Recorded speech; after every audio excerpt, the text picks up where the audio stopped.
Good evening, everybody. Hey, how's it going? So we finally got the AVS episode out. We thought it might be last weekend, but it took a little extra time. But all things considered, it was a pretty fast turnaround. Yeah. I mean, you were only you wrote it and started editing within less than a week. Yeah, I mean the Right. writing process took several days, but I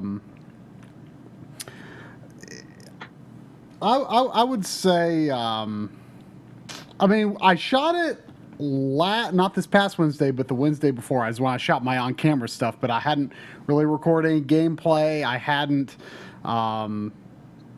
edited anything, obviously. But I just shot my on-camera stuff, and I got it almost entirely edited by Sunday night. So I mean, really, it was probably I want to say my rough estimate is 40 plus hours of editing crammed into Wednesday evening through Sunday evening. Pretty crazy. Right. And then I wasn't able to edit it at all, unfortunately, Monday or Tuesday. So I had to put the finishing touches on Wednesday evening, and then we were able to release it Thursday morning. So very off schedule for us, but we got it done. Not quite as quick of a turnaround as the high def NES was last November, I believe, but. We also kind of went a lot more in depth in this one, I think, because we've got more stuff to kind of compare it to now.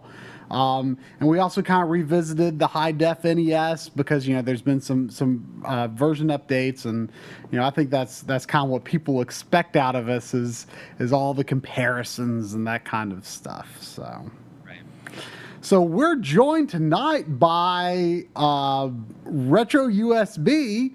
Right now, we might be joined by another part of retroUSB, but right now we are joined by. I'm not sure exactly what you want to go by. You're known commonly online as Bunny Boy.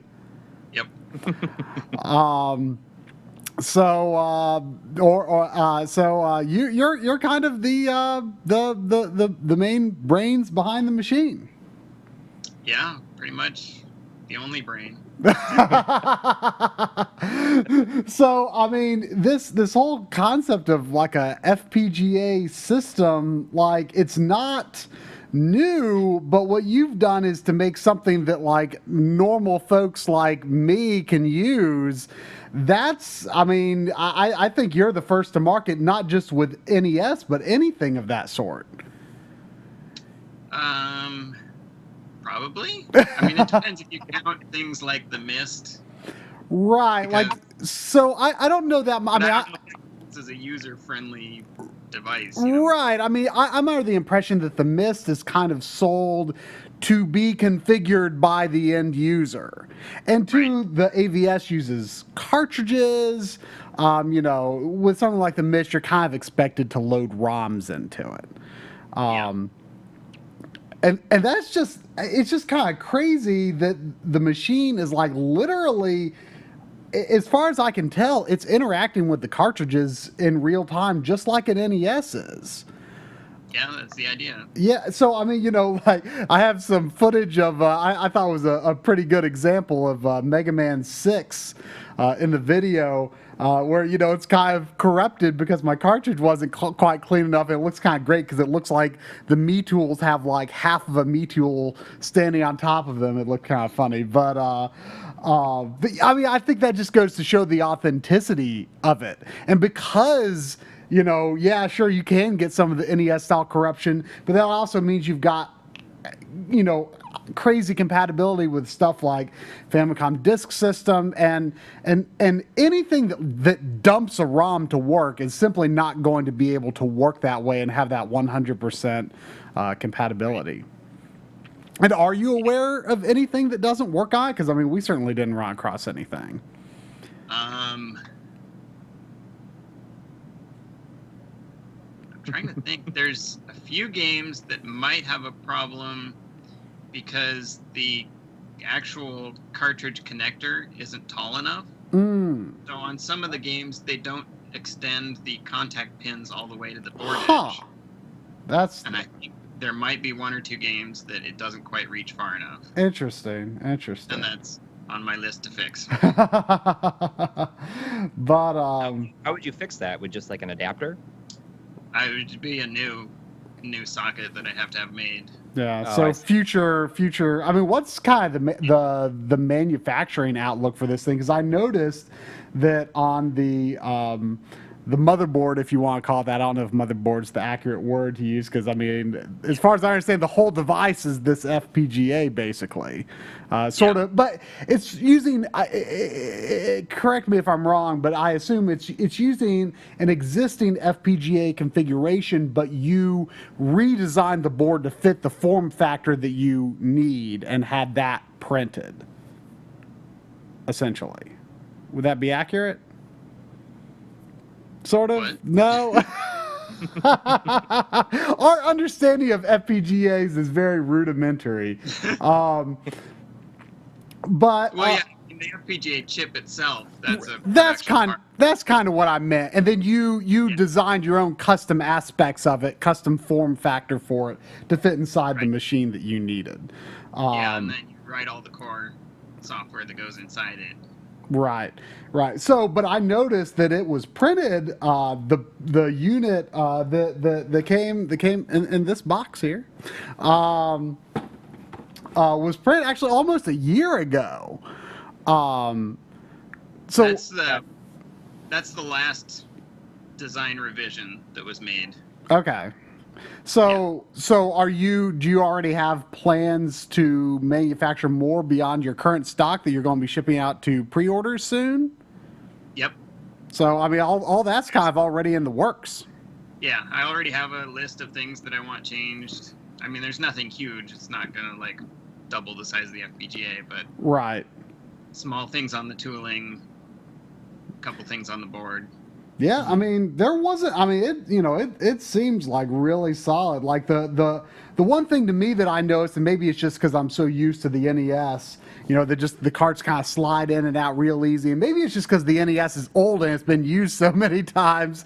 But I did notice I had to, like, at first, like, I was being so gentle with it, like I would be pushing in an actual NES cart. I'm like, this isn't going in. I thought I had to tilt it kind of funny. But then I eventually realized I just have to just kind of push it just a little bit harder. Well, some of that is just, it's a new socket, Yeah. so I'm going to loosen up. I mean, the blinking light win I think is like the same way. Or it's a little tighter. I haven't used one yet. Jam it in there. Yeah. Yeah, it's pretty much, you make it tighter now so that in a few years it's still good. Yeah. Yeah. All right. So where the idea for, I mean, what was like the thing that made you decide, hey, I'm going to do this? It was just the culmination of a bunch of projects where I learned, how to do FPGAs from the Power Pack, and I learned all the manufacturing stuff from my USB adapters. Mm-hmm. And then I had enough time and enough savings built up that I could actually do it. Yeah, I mean, And then it took a few years longer than I thought. I mean, that's kind of crazy because you do have that experience. Because I have not used retroUSB's previous products, but I mean, you go to your website and you can see all kinds of things. I mean, you've got that manufacturing experience, so it's like, why the heck not try to pursue something like this? And I think it reaches this nice sort of middle ground market that no one has tapped into yet. So I think that's really exciting for you because, a lot of people are thinking like, whoa, that's kind of expensive, but I don't think they're considering the cost of to get that kind of quality using your authentic NES cartridges without emulation. I don't think some people aren't thinking all the way of like what it takes to get that quality of image on your TV.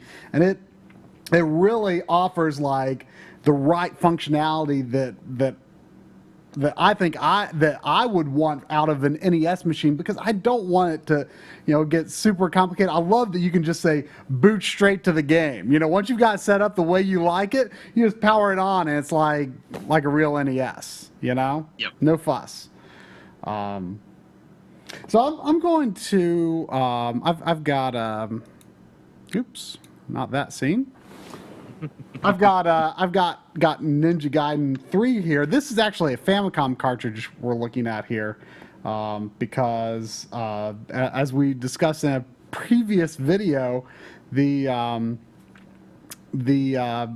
Famicom version of Ninja Gaiden 3 is much better, in large part because it's much easier. So the default button combination for going back into the menu, the reason it's on this now is because I do have it set, like I said, to boot automatically to the menu. So the default combination is you hold select and hit A and B. And boom, we're back in the AVS menu. I do have it connected to my computer. I don't know if... If anybody in the, are you going to submit all your stuff via the scoreboard? I don't think. I mean, I seriously doubt Ninja Gaiden 3 is in the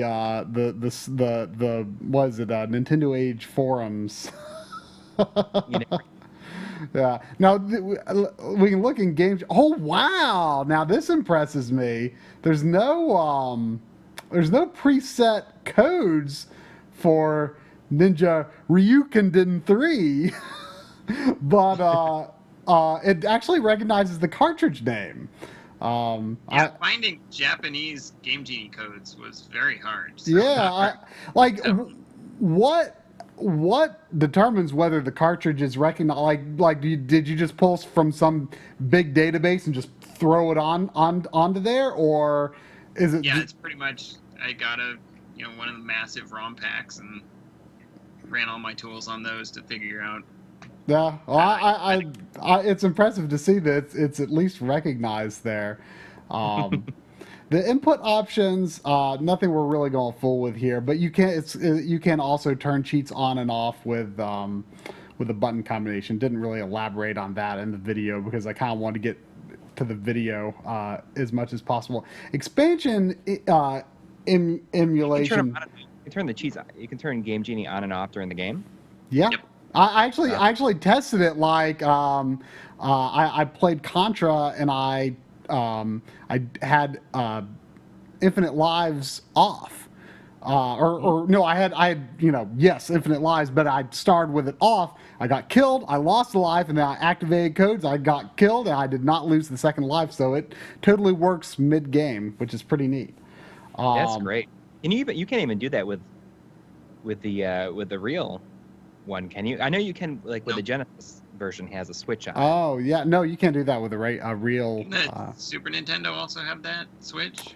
I don't know. I used a Super Nintendo Game Genie once a long time ago, but now the expansion emulation it was a little confusing to me at first because I thought it had something to do with expansion audio sound, but this has to do with the expansion port, the Famicom expansion port on the system. Am I right? It has to do with using USA peripherals as the Japanese ones.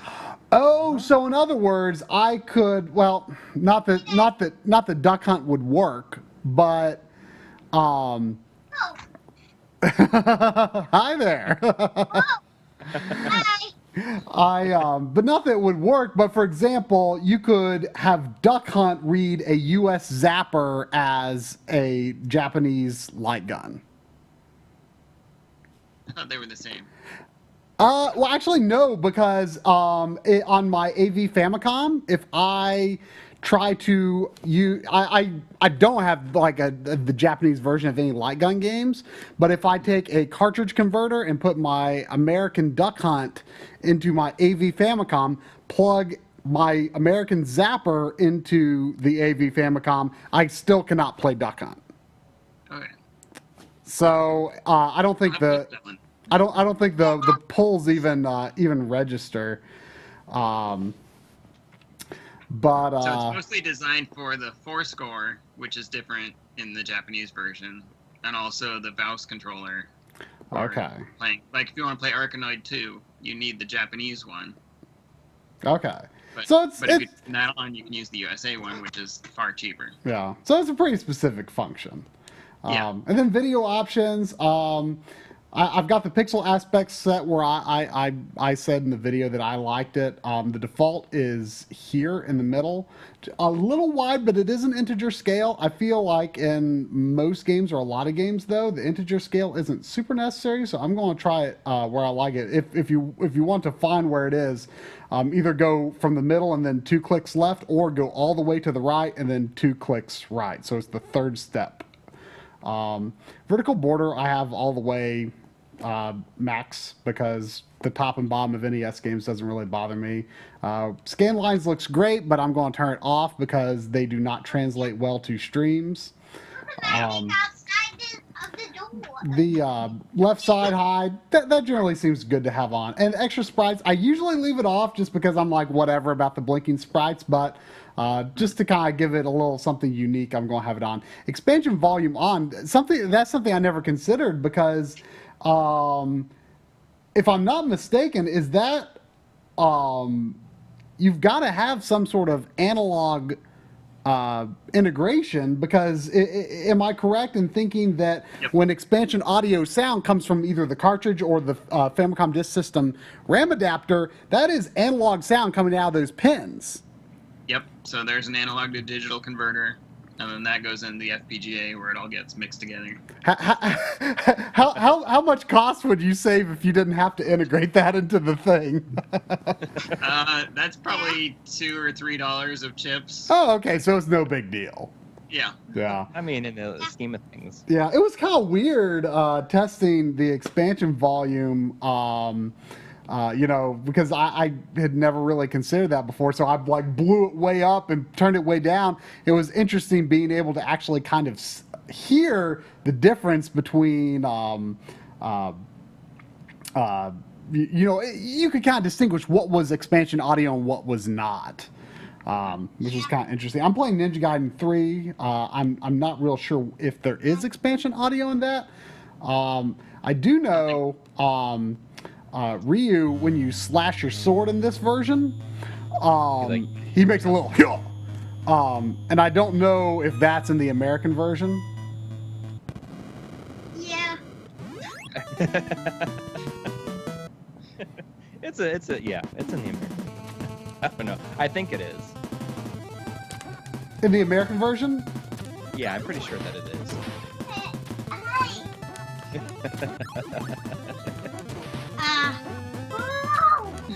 She likes to pretend she's fun. Too bad my daughter's asleep. Or, like, almost asleep. Yeah.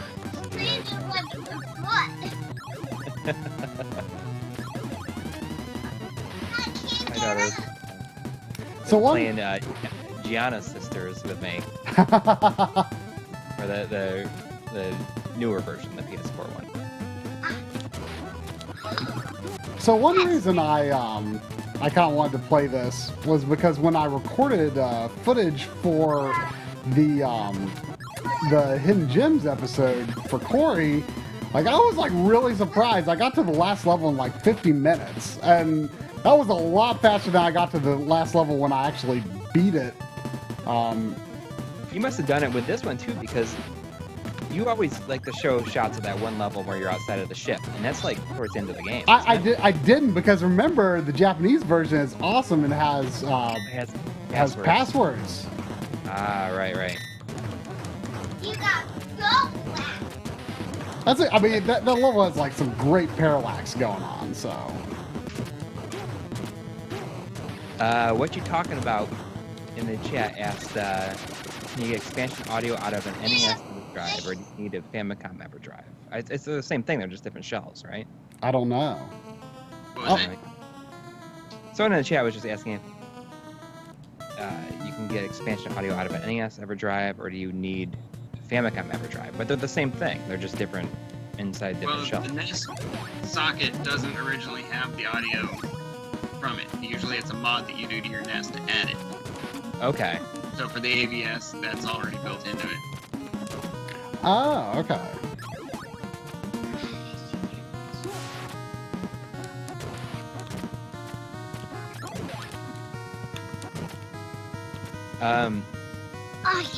It's been pretty interesting. You know, like you've had this in development, you said, for several years. At this Way too point. long. We cannot.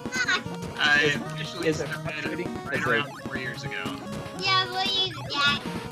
So when you were probably first like getting into it, you know, like there was like no competition. Now things have definitely changed, even with Nintendo coming in themselves and having something. Yep. But it's only going to play 30 games. Yeah. Well, I mean that's the big thing. Well, you know? then they'll do another one with another 30 games. Yeah. Yeah. That's the Nintendo way, you know, like they'll make sure that they get as much money as they can. Have they even announced a Famicom version of that? Because I've don't never think so. seen anything about it. No. If they do make a Famicom version, like I'm gonna get the NES version for the show, and you should get the Famicom version because I think it'd be really cool for a little Yeah. Famicom. I mean, I kind of want the NES Mini, but no, I don't know. But I mean, like we're gonna get it, you know. for the You're show. going to get it for sure. Yeah, I mean, that's like gonna be. I mean, at least one of us I has to get will it. play on that, and I don't have to like worry about it. Are you still thinking you're going to get two? Because you're saying you might get one for your kids. I was gonna get one for myself, you know, for the show to be able to test and Because I was everything. going to say, if you do end up getting two, maybe you can have one sent to me, and then I Right. can give it to you later, Yeah, so I can that- like test it out, you know. Yeah. So that kind of gets two sets of eyes on it. Get off. Especially as somebody who, like, the reason you did this episode is because like you're like the NES guy. You've done so many like NES based things at this point that you know exactly what to look for. Right. And you know, I've got more cartridges. and not just that. I mean, if it was me, like all the integer stuff, like would never fix. Well, I mean, you know, I'm not gonna pretend that shit. It's like, oh, I saw you die. when I went into the, Adam Day is saying that we're way quieter than you are. you're way quieter. Yeah. Do you want my cement mixer? I have a cement mixer.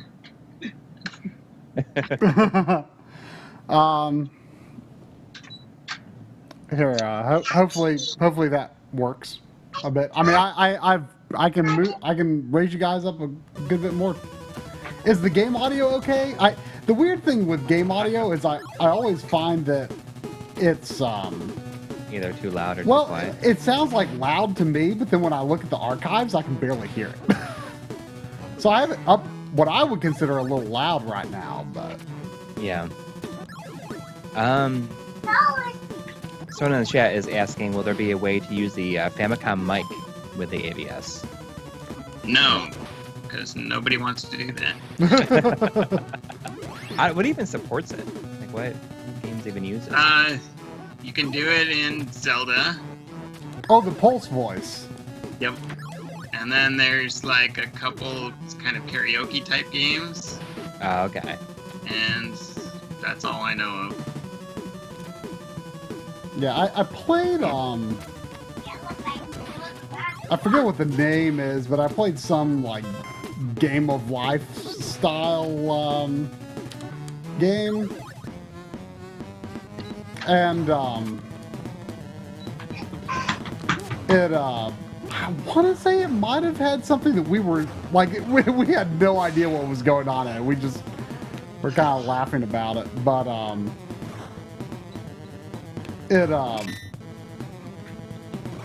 I gotta concentrate on this fight here. I don't want to do the level again. The first time I played through this game, this level took some effort. Yeah. While we're waiting for Dry to collect his thoughts and be the boss, if anybody in the chat doesn't know, HD Retrovision had their cables, their component cables for the Super NES and Genesis on sale starting yesterday.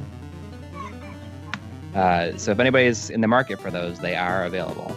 I think that the Super NES cables are getting very low in stock, but I'm not sure how the Genesis stuff works. But so kind of the new thing with the Genesis is that if you have a TurboGrafx 16 with one of DB Electronics, I forgot what they're called, like the graphic boosters or something like that. the Genesis cables will work with that, which is it's kind of a big deal, I think.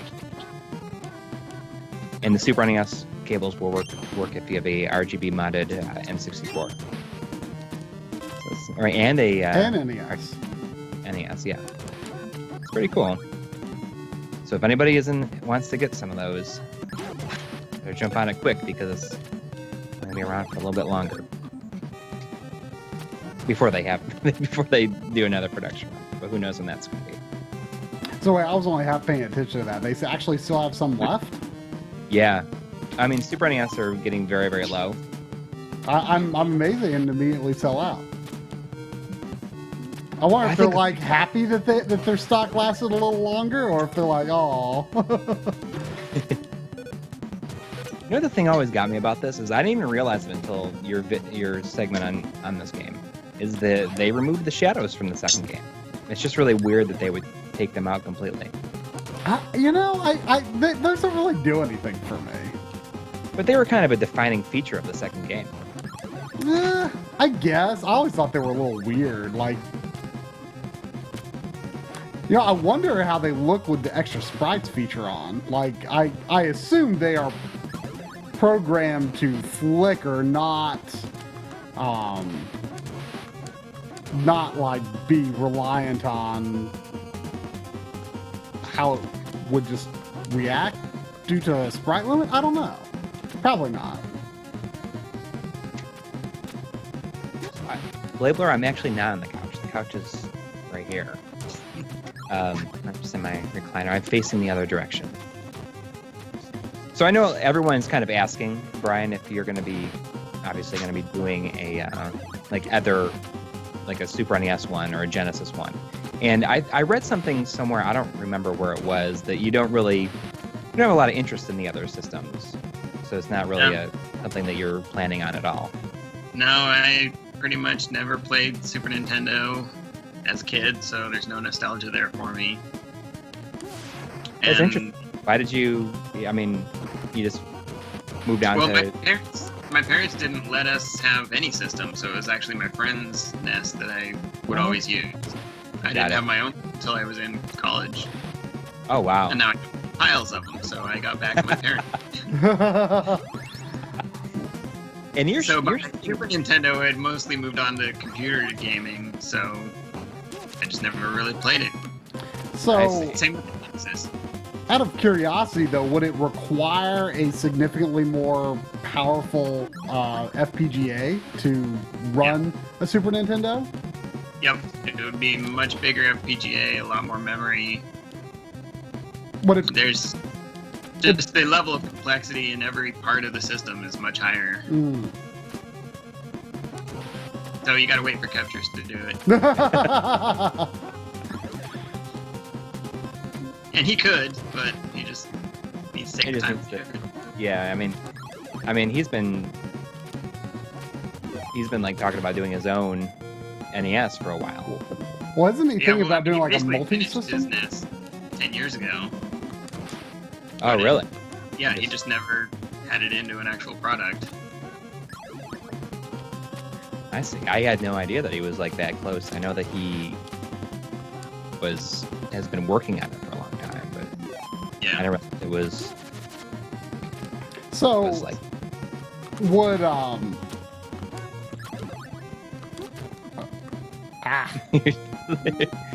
an intricate jumping.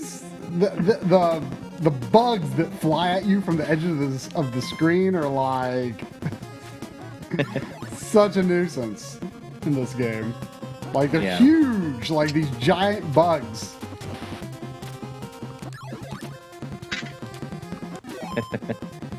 Yeah, so try. What were you saying? I had some thought process. I forget what that was though. This is why I usually play, because tries to talk and I'm like the I can't talk and play at all. I figured that out from doing my own videos. Yeah, I stream every week. I don't know why. He's just having a hard time with this one. Yeah, I mean, usually it's the other way around. Usually I am playing because I can do a 1080p 60 on the stream. Try's just better at like Well, I don't know how I Create the stun locked that conversation, I guy. guess. But oh, I was gonna ask, like, what kind of research had to go into ultimately deducing how the NES worked and how you could convert that to FPGA? Did a lot of that like already exist, kind of as open source information that people had already kind of worked out, or did you have to figure out a ton of that out on your own? Most of it's figured out by people writing emulators, and there's a wiki that has explanations of how all the hardware works at a very low level. Mm-hmm. And even the chips have now been decapped, so you can run simulations of those pretty much at the transistor level. So do you do electrical engineering? Is that what you do for a living? Yeah, mine's, well, my degree is computer engineering, so it's more of the architecture side than the, like, analog signal side. I see. So, I mean, when you were getting that degree, you probably never thought in a million years. I mean, I don't know if how old you are, but I mean, you probably never expected this is what you're going to be doing. Or is this one of the driving forces of doing what you're doing? When I was in college, I was studying supercomputer architecture, so it was multi-million-dollar machines.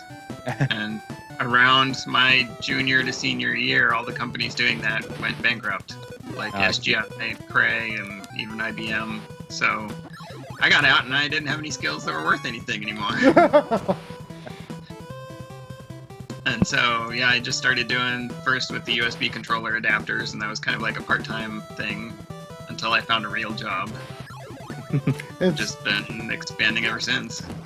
I mean, it's kind of funny, you know, like reading about the history of like the N64, because that, you know, the main chip in the N64 was made by this, you know, supercomputer manufacturing facility company, and it's like we don't even think anymore about supercomputers, you know. That was SGI, and that was, you know, one of my top 3 places I wanted to go work, and yeah, they disappeared real fast. Wasn't that like all the stuff in like movies were using SGI workstations? Yep, that was all like Jurassic Park is their main advertising point. I wonder if Riven was maybe made on one of those, because I remember, you know, when I interviewed Rand Miller, he was talking about, you know, they bought the same computers that, you know, Hollywood used. I mean, it may very well have been a precursor to the N64. Or actually, Riven, well, they were probably working on Riven before the N64 came out, but I think Riven came out in '97, if I'm remembering right. Yeah, it makes sense, I guess. And that was in development for a long time. Yeah. And so now all that supercomputer stuff is showing up in like consumer level graphics cards because they're running so many shaders in parallel. You mean just like now, or? Yeah, now. So as they had back then. No, it's the supercomputer stuff then is running graphics cards. So I could probably get a job at NVIDIA or something like that. Oh, you never know. So you're packing up all these from your home. Yep. And mailing them. Wow. That's crazy. You just have like... It is crazy. Hundreds of... Is the shipment arrived? Like the main... Yep. Yep, I was picking everything up on Thursday. Took U-Haul van 4 or 5 trips. Wow. Wow. So do you have any estimate of how many you actually have in your house right now? There's probably about 1,500 still here. Wow. So you've shipped... How many have you shipped so far? Like 200 was or Saturday, yeah. Oh, wow. So it'll take about a week to get all the current orders shipped out. That's not super bad. I mean, that's like... No. It's just a solid And week. it actually got through customs really fast, so I'm ahead of where I thought I would be. Going quicker than you expected, because you were saying originally, I think, thought that it was going to be the end of the month. is when Yeah. people were originally expecting it. Yep. Well, that's exciting. I mean, that's got to feel good that you're like ahead of schedule. Yeah. And Except my hands, they hurt. yeah. I mean, I can't even imagine boxing them all up. How many years are going to be made in the next manufacturing run? The next run is going to be smaller because it's limited by the number of the power and reset switches that I have. Ah. Oh, right. Once those are gone, I have to get tooling to have new ones made. So what's kind of the story behind those? Because I believe we were told that they are new old stock, so to speak. Yep, there was a website that just had boxes and boxes of them, like Of in the just- original packaging. Of Wow. just the buttons. It's the power and reset. It's got the cap on it. It's got the switch itself, the little metal holder thing, and the light pipe for the LED. But That's there's no cool. wires on it, so it wouldn't be like a repair center item. So maybe it was actually from original manufacturing. And I found them cheaper than I could buy a Switch individually. So, yeah. That's cool though. I mean, like it must have been pretty neat to find those. Yeah. And I Yeah, I couldn't don't- believe how many they had. So then once those are gone, then you have to make your own. Right. And I'll actually probably start planning for that now. Just because stuff like tooling takes so long. Right. How does that? I mean, do you have to like make a mold or something for it or something? I don't know how. Yeah, there's going to be a mold for the buttons themselves. And then some kind of a holder for them. Since I won't be able to find the exact same switches, I'll have to find something similar. Yeah, it's like so cool to have the actual thing. Now, what about like controller ports? Because I mean, plenty of clone consoles and Retron and all those sorts of things. They've all used like NES style ports. I don't know if they're the same exact original things or if they're a recreation. What about those? No, those are all, it's the new ones that people have the tooling made for them. And originally I was actually in contact with one of the main clone makers.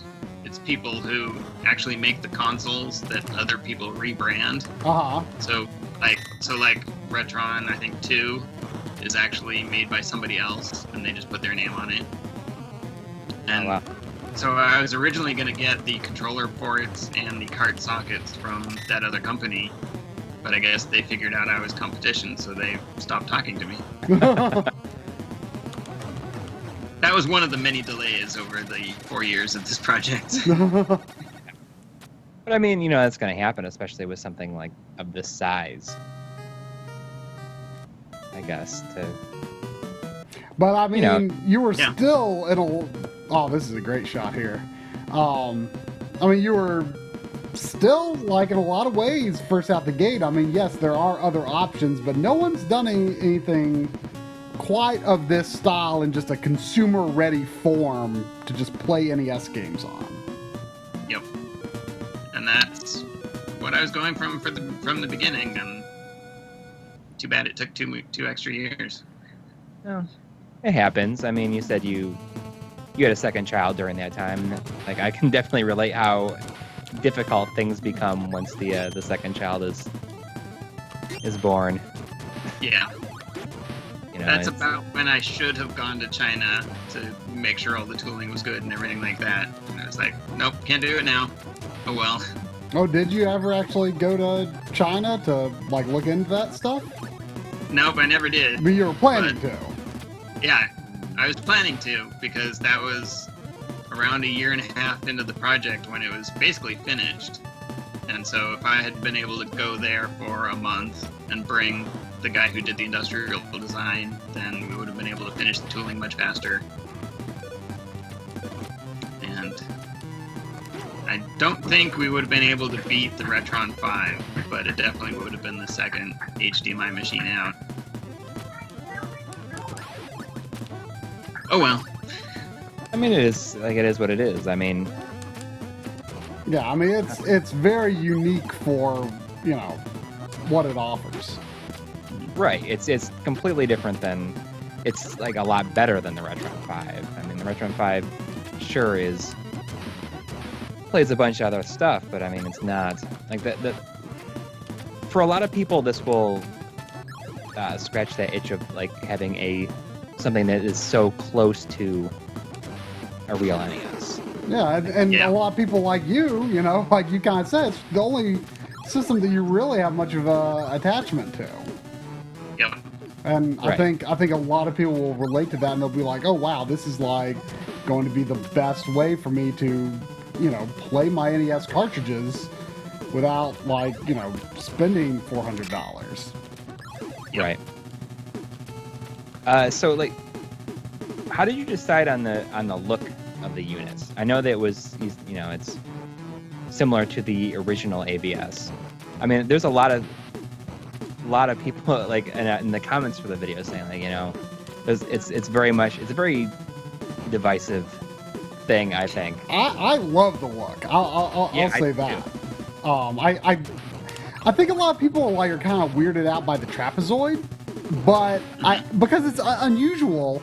But I feel like when you actually see it in person, like the trapezoid kind of gives, you know, any sort of box that you're looking at has sort of a vanishing point style effect when you're looking at it, right? But this just kind of like accentuates that. So it really creates like this dynamic look. And maybe I'm just biased because I mean, the NES is, you know, it's my favorite console, and I just really love the way it looks, you know, and the color scheme. I want every single system to have like a two-tone gray color scheme, you know. But that's just me. Yeah, originally my industrial designer, who is my best friend, he did around 10 sketches of different systems, and it really narrowed down to two of them. One was this one, and the other was a more rounded, sort of a modern design. Mm-hmm. And it could have been a two-tone, but probably wouldn't have been. And I wanted something that you could still tell that it was a NES. Yeah. 10 years from now. And I think another thing, some people, I don't know, some people seem to have some unfond feelings toward the front-loading concept because they, you know, believe that is why, you know, the original model NES was unreliable, and to a certain extent it was, but it's not because it was front-loading, it was because of the way that the front-loading mechanism worked. Right, it's not the direction that's the problem, it's how the connector was made. Right. But that is stuck in people's minds, so... And a lot of people were also a little confused about the Famicom port because they're like, well, that kind of doesn't fit in because it's... I don't know, I think the Famicom port looks fine. Like, when I'm using the system, I don't necessarily feel like a compulsion to close the door. Yeah. And I think some people are like, well, they want to close the door. I mean, I close the door for the NES because I'm like paranoid about dirt getting in, but for the AVS, I'm not really concerned about. And like right now, I've got, you know, this is a Famicom version. You know, I've got the door halfway closed, and like the bend of the door kind of rests on top of the cartridge. I don't know. I think it looks fine when using a Famicom game. Yeah. But yeah, I really personally like the design of it overall. It's one of my favorite things about it.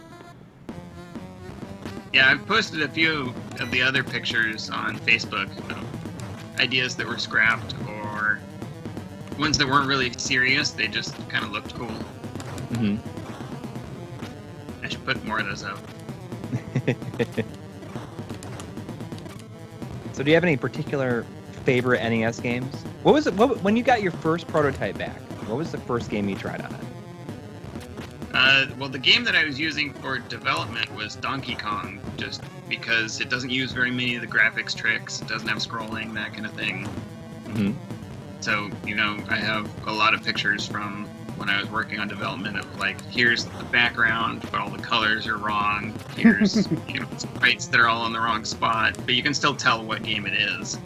Right. Speaking of colors, how I mean, is it using a pre-made emulator RGB palette, or is it something that you kind of created and yourself or combined colors from several palettes? It started off on, I forget who made it. Somebody had a palette generator where you set all of your settings, all the gamma stuff and like that. And it started off as one of those, and then it was just tweaked to where me and a few other people thought it looked good. So it's not, it's semi custom. It's a hybrid. Yeah, because I noticed like there's a good comparison in the video using Xanadu, where like you look at the AVS shot and you're like, oh well, the I forget exactly what color palettes I'm comparing it up against, but you're like, oh well, on this one this color is on the AVS, but not this color, but then that color is taken from that color on the AVS. So I can sort of see how it's like a combination of several things. Like the one thing that jumped out to me was that like the Cliffside and Contra was a little more of a darker brown than some of the other color palettes. And same with Xanadu, because Xanadu is a very brown. You only notice the Cliffside tone. because you spent I've spent so much time staring at that Cliffside and Contra because it's the best place to notice the shimmering on the high def NES, but you don't get that on the the AVS at all.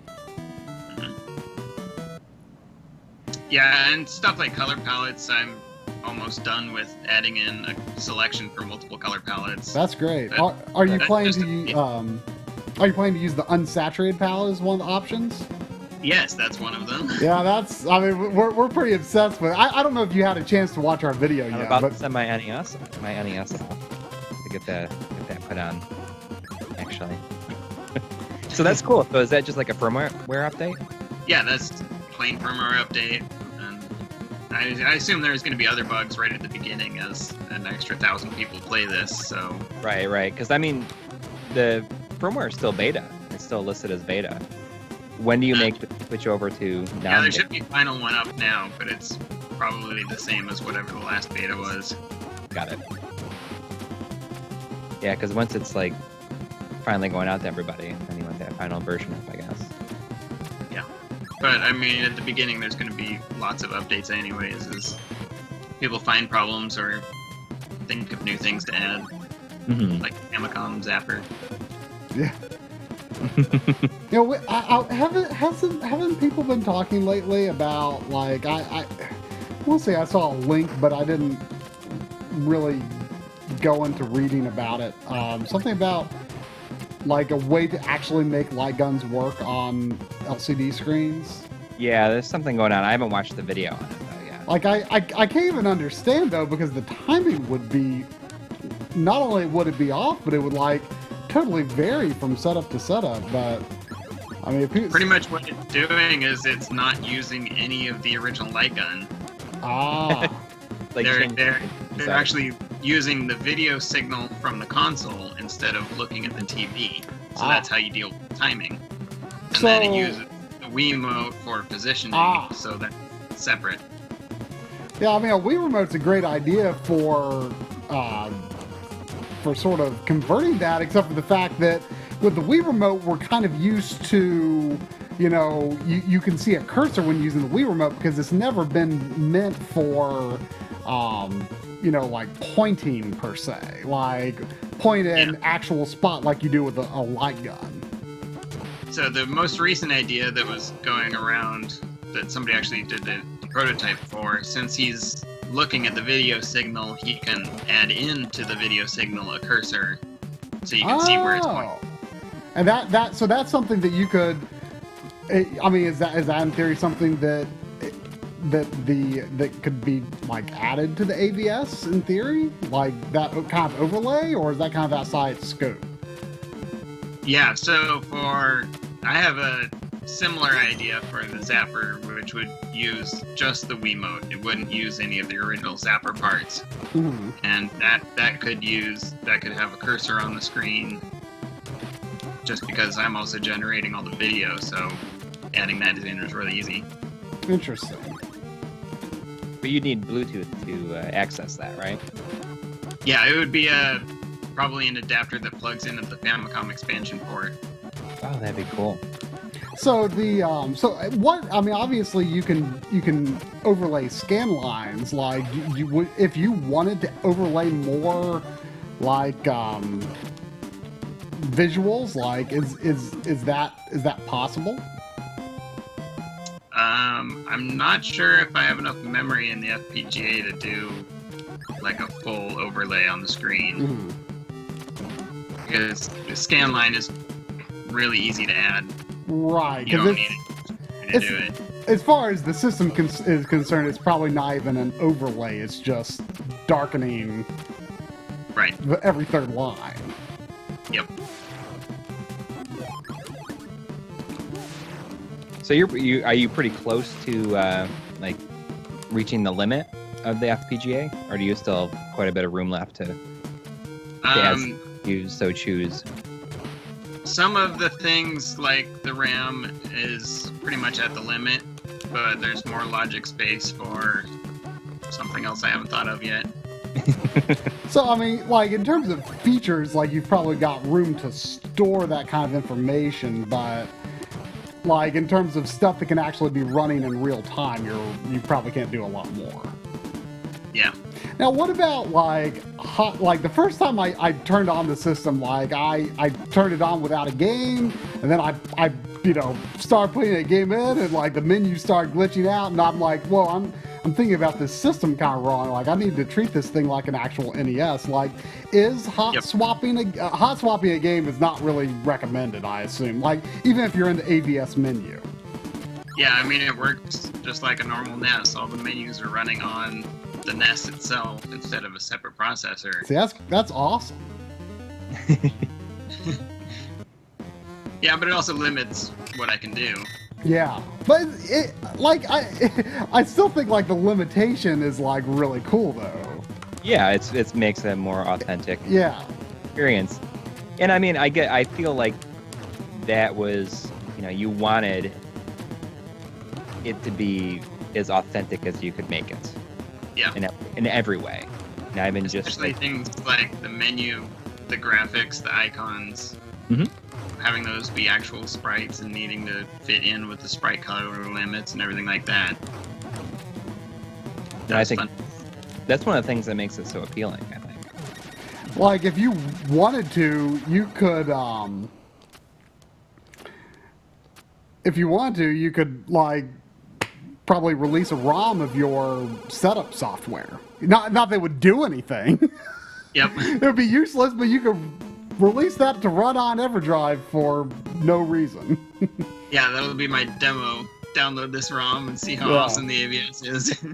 I think it's so fun how, the power comes through nothing but a USB port. Like, I'm so old-fashioned that the idea of powering things through USB still sounds weird to me. So, like, the fact that I can just, like, plug it into my television's USB port. Yeah, that's like I didn't even think about that. Yeah, that would like, be just goes right into the USB. Like, that is incredibly convenient. Yeah, it really is. Like, one thing I keep telling people is that the AVS would be like an awesome, like, travel console, because you just, grab that, a standard USB cord, and an HDMI cable. You could play that in any hotel room. Like, that's amazing.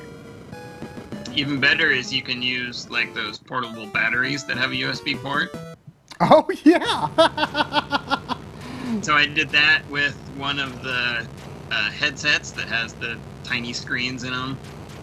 Yeah. So I was playing completely unpowered from the wall, I guess. Yeah, just play it.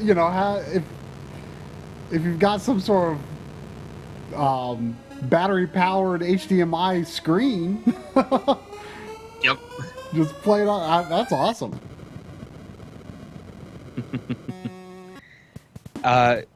See, here's the last level. Like, when did I even start playing? I don't know. Like, My wife is asking if I could take a 5-minute break and help her with something. Is that cool? Would Yeah, that be all that's right? fine. That's fine. All right, I'll be right back. Sorry. This never really happens. She just says, take a 5-minute break. Let me see the comments. I'll be right back.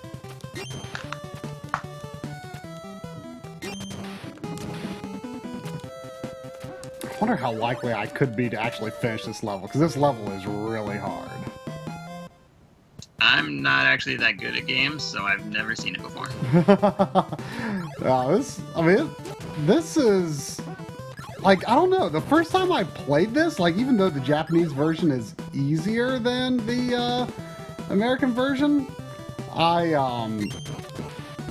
still thought it was, like, the hardest Ninja Gaiden game, and I don't know, like, I've started from the game twice since then, and, like, got to the last level in no time, so I don't know. Which one is the easiest in the series? I mean, there's not really an easy answer to that. Like, the first game is really janky. Like each game gets, like, this game, like, is really the most polished, but because, like, they all have infinite continues except for the American version of the third game. Okay. Which is why it's so notorious, because it's unreasonably difficult.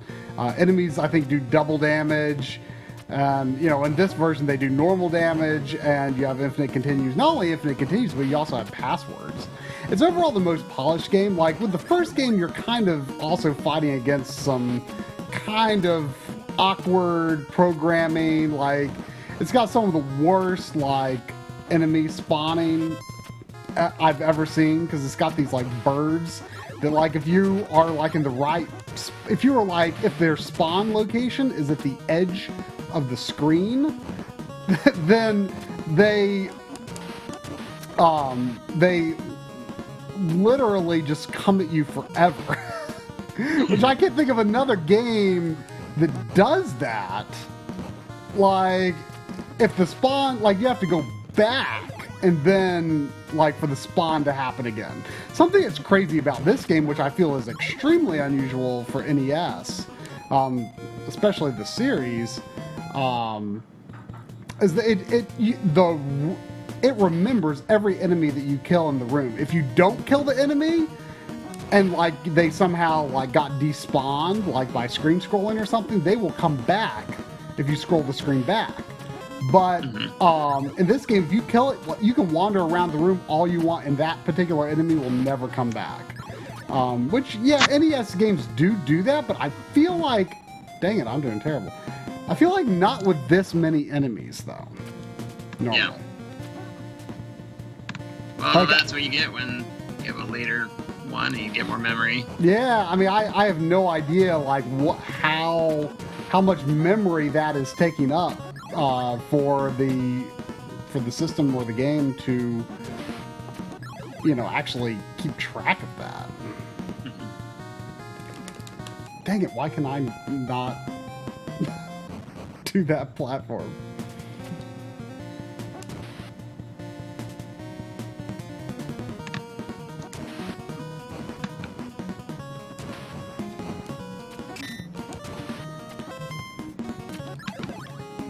I played through this level so many times when... Like, what's cool about this game is that the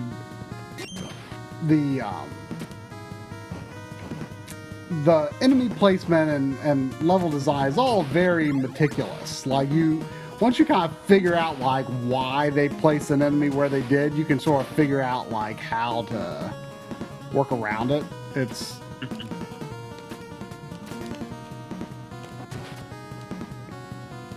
I just like all the stuff going on in the background. Yeah. I mean, I'm not I look sure... at it, and the programming for that is super simple, but actually thinking of doing it. Yeah, like, that's kind of what, you know, NES all is, basically, right? Like, it's getting creative with the limitations, and I think that's what's so interesting about a lot of NES games is, you know, it's...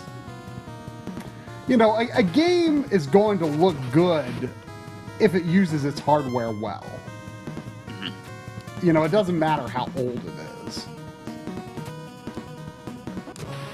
That's the kind of thing my homebrews need. More graphics help. Now, the retroUSB homebrew games, are any of those made by you, or? About half of them are. Oh wow. Most of them are older Christmas carts that I've added on to, Right. added more features to more levels.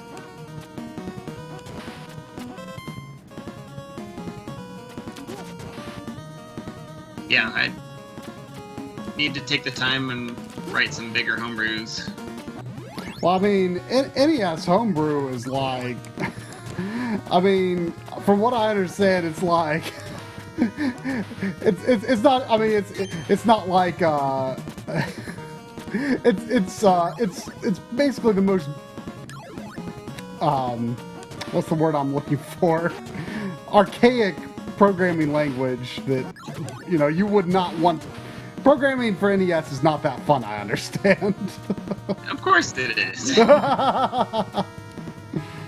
It's at a level where one person can understand everything about the entire system. Mm. So, Yeah. once you start getting up to, like, Super Nintendo, then audio is a completely separate chip, so that's Yeah. another chip you need to learn, and there's so many graphics modes. That makes sense, but I guess kind of what kind of the terms I was thinking of was like just the programming language is very old. Like it's not like modern programming languages at all, as far as I understand. Yeah. It's more tedious because you have to do absolutely everything yourself. Mm. You don't have, a library of functions that you can use.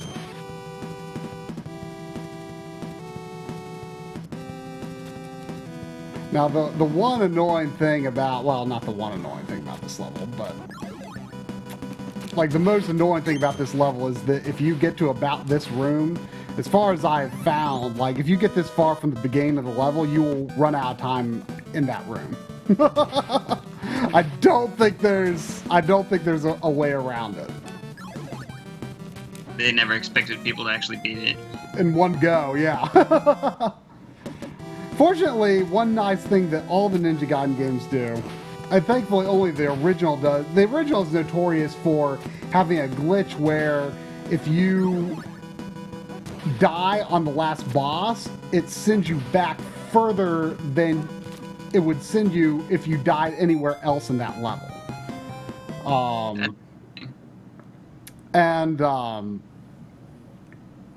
With all the games, they still do something very nice where the final boss has 3 forms, but each form stays dead even if you get a game over.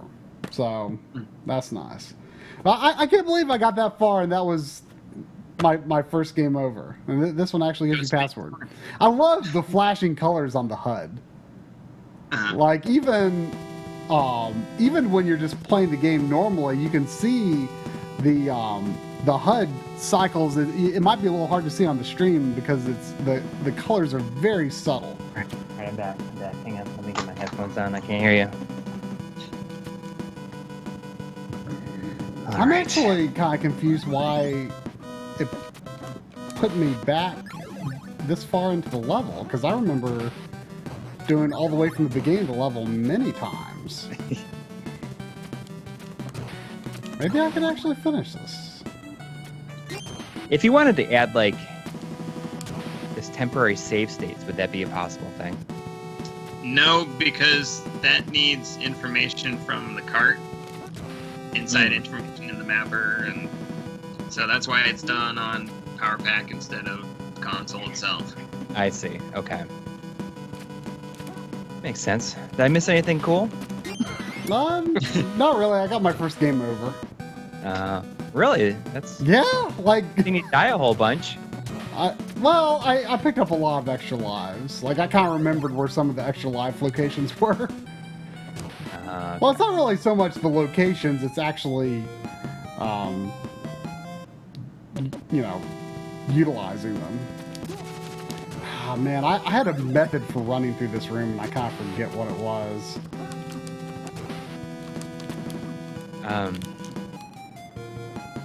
Sorry it took me so long. That's all My right. son is having some...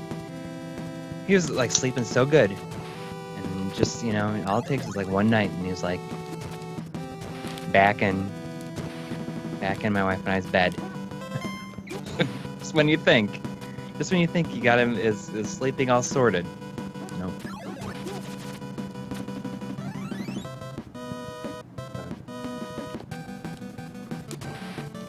Nothing I can do about it. Well, I mean, there is, but my daughter just started preschool, and we don't want her to. She's tired enough as it is, so we don't want to like wake her up with his crying. So we're just kind of as she kind of eases into this new schedule. So we'll see what happens after she's a little used to it.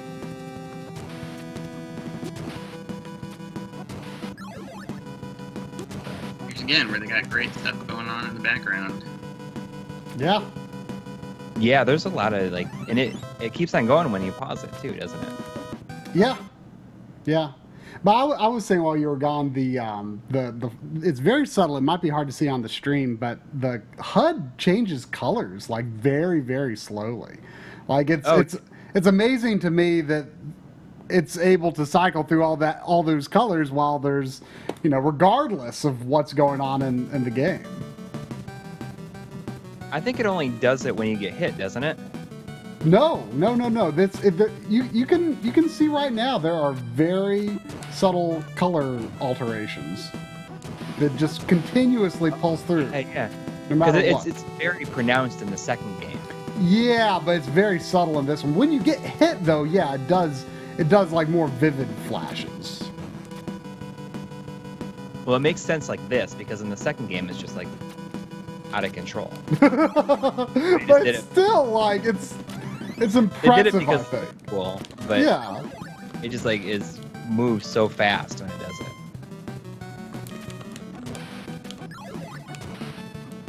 So Brian, did you work a lot with the community at all? Like the development or retro gaming community at all? Because I know that like Pat Contry talked a lot about the AVS, and he is like seeing it like I think like at a convention. I don't know if it was it probably wasn't Comic-Con. I remember it was Portland Expo is where it was put up last a few year, times. right? Yeah. I think 2013 was the first time it was a public thing. Oh, And that's okay. when I just had my 3D printed case, and it mostly worked. Right. Okay. Because yeah, I mean, I know he was a big supporter. He's like very enthusiastic about it.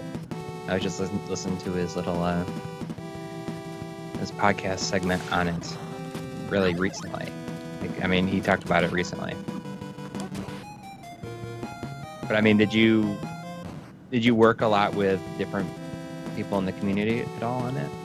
I mean, it was pretty much mostly for the scoreboard was where I worked with other people. I see. So that was Where did the idea for that come from? I mean, because it's like a really unique like implementation, I think. Yeah, that was. I think the original idea was from Dane at Nintendo Age. We're just chatting, and it's one of the random things that he says. I wish I could keep track of my scores, and it kind of evolved. I mean, the original idea was 2009, maybe. Oh wow.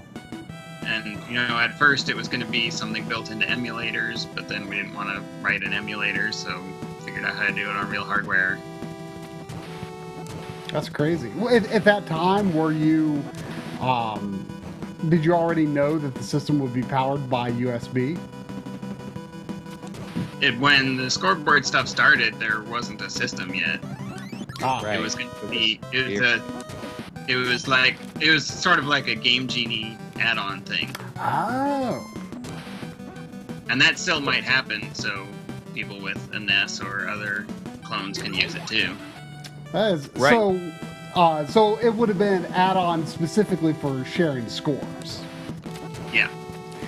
How possible would it be? Because I've got this dream of a device, but I don't know enough about how like cartridges work and how the system interacts with cartridges. Like, how possible would it be to make like a cartridge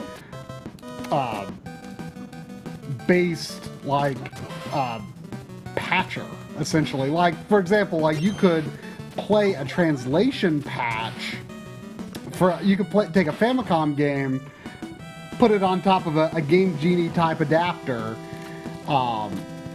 and you could basically like add, you know, a translation patch to it. Like, I assume that a translation patch only works if the entire ROM is patched, but I don't know. You end up patching a lot of the ROM. So But, it's not I mean, like it could. So a translation patch couldn't work in real time. Yeah, it could, but you'd end up with essentially a power pack where you need the entire cart inside. The cart gets dumped in its entirety, basically. Well, you'd need all the mapper hardware to know where you're patching. Mm. And to do it for all the games, you need all the mappers, so you end up with a power pack. But I actually do have it for just Tetris. There's basically patching it for things like adding another score digit. Ooh. And so since that's just for one game, then it's much easier to do. Right. You kind of think of it as like a massive Game Genie, where instead of replacing a couple bytes, you're replacing a couple hundred of them. Yeah, I mean, I think that would be like so cool to not, you know, to be able to do that with the original cartridge and not need to use something like an EverDrive. Yeah. Like that's like my dream peripheral. Well, how much money do you have? I mean, I feel like I would pay easily pay like $200 for something like that. You would? Really? Yeah, like something that like did that for like that just worked really well. Like did it for like any game. Like I don't know. I wouldn't pay that much for NES, but Super Nintendo probably. I mean, that's like what a SD2 SNES costs, or less than that, Super right? Nintendo would actually be easier because you don't have the mapper problem. Ah. See, that whole all that mapper talk is pretty over my head. It's a mess. Ignore it. How long did it take you to kind of like learn all this stuff? Well, I started retroUSB in like 2003, so 13 years. I mean, I had already been doing, you know, computer engineering stuff, so the hardware side's pretty easy. Right. And programming was just learning the assembly language. Well, we at least got to see the first phase of the final boss, so I'm going to switch games. Okay. Twitter. Yeah, well, you know, there's passwords. I beat it before. Trust me.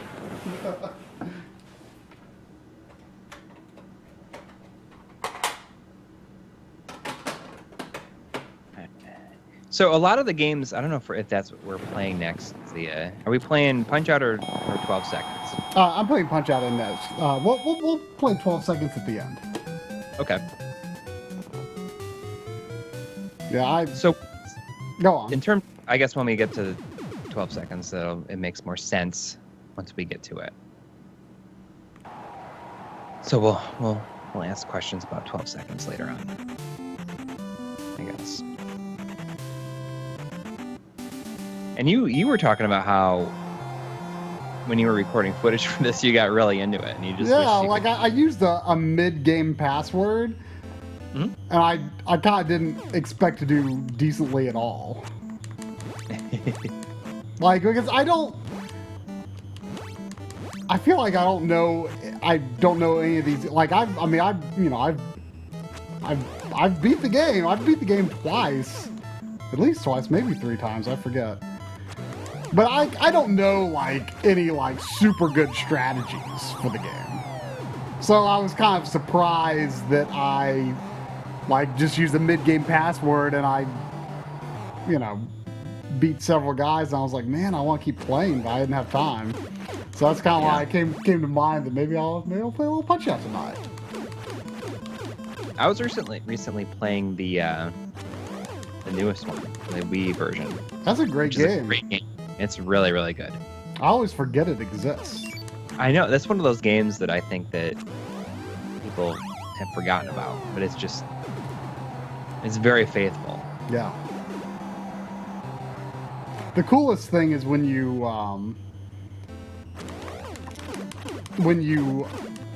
kind of get the I forget exactly like what circumstances it can come up under, but like you can do this thing like you would get a TKO, but you know you can go like roar and he like comes back. Oh, I've never seen that. Oh, it's great. It's in Continue from the Backloggery. Like the animation he does, he's like raw. He comes back like you would be dead. I forget exactly how you trigger it though. Yeah. This is a very good test for lag. Yeah.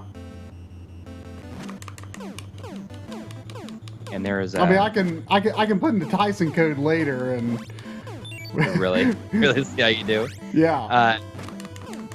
I mean, you just recently discovered that your HDTV has, in best case scenarios, like 4 frames of lag. Yeah. I mean, I think the only way to really test that. Even input to PC didn't. Yeah. So this is something that people have been mentioning to us lately. Supposedly, on a lot of TVs, if you go into your settings and like if you have an option to like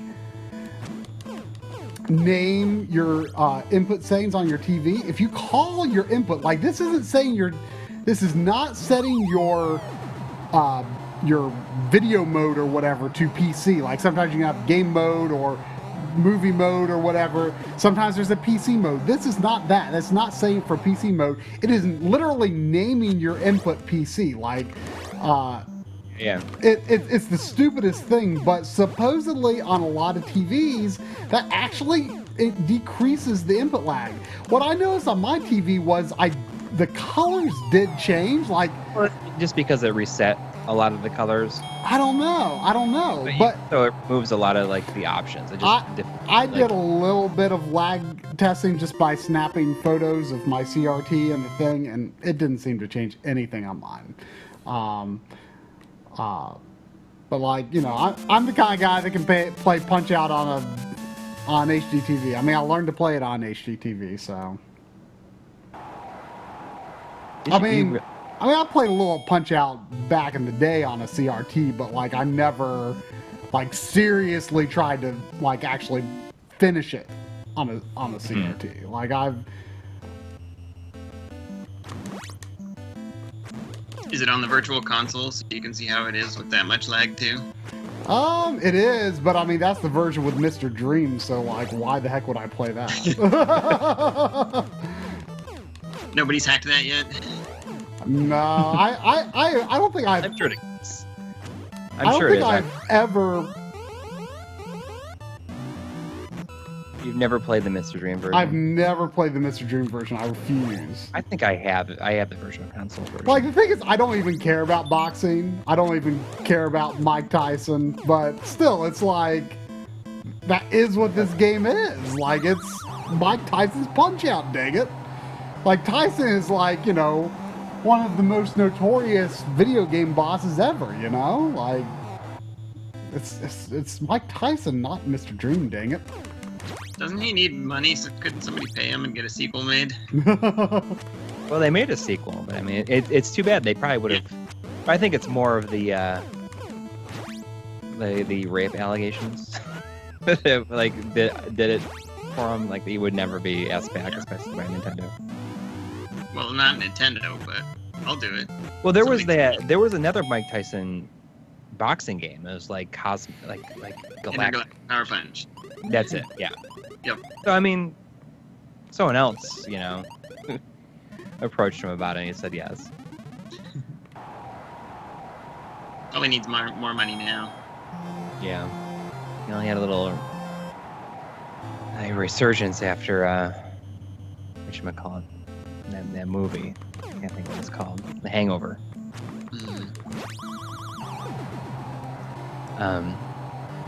So Brian, what are some of your favorite NES games? I mean, do you pretty much just play NES these days, even, or are you kind of like sick of it at this point?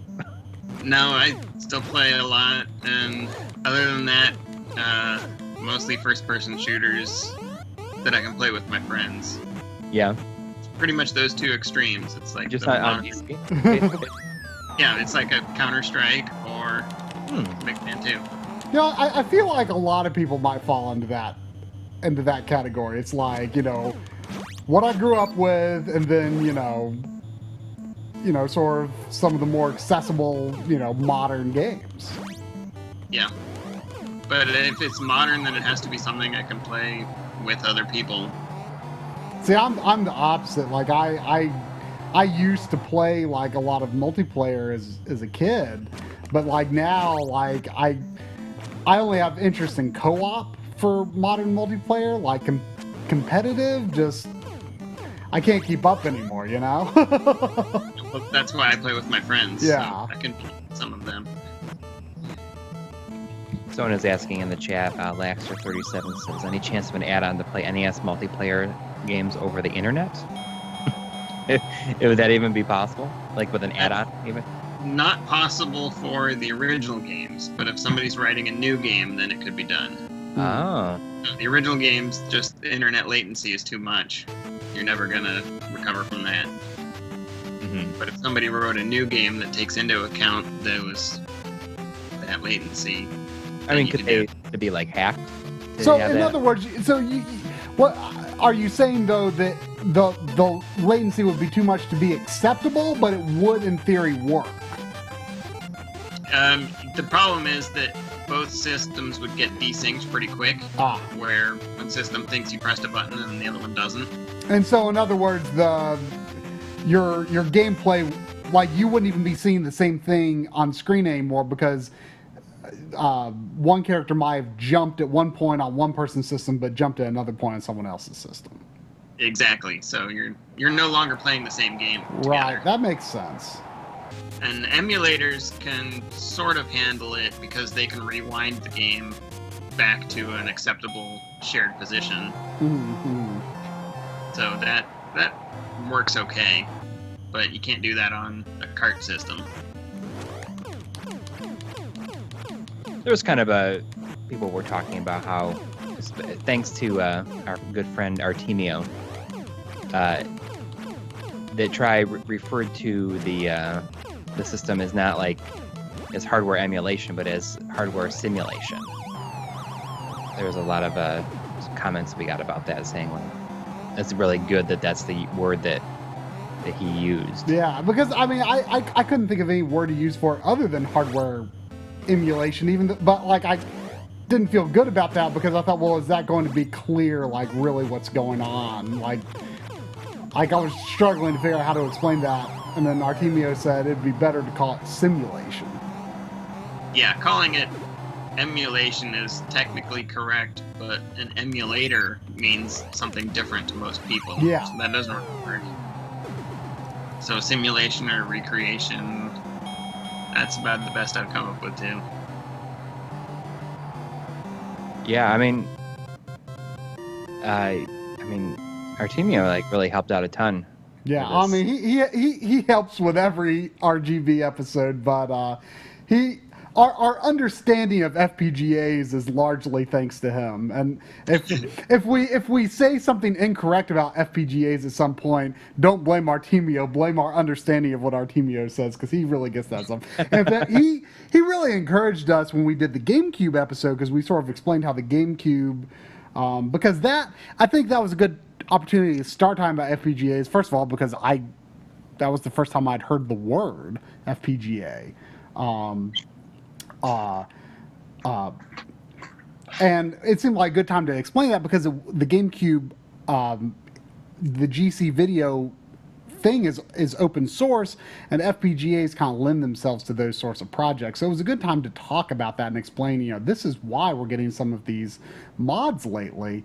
And he encouraged us in that episode to kind of go more in depth and explain a little bit, because he said, this could maybe make someone could watch this and like get interested. Like I want to like learn how to develop for an FPGA.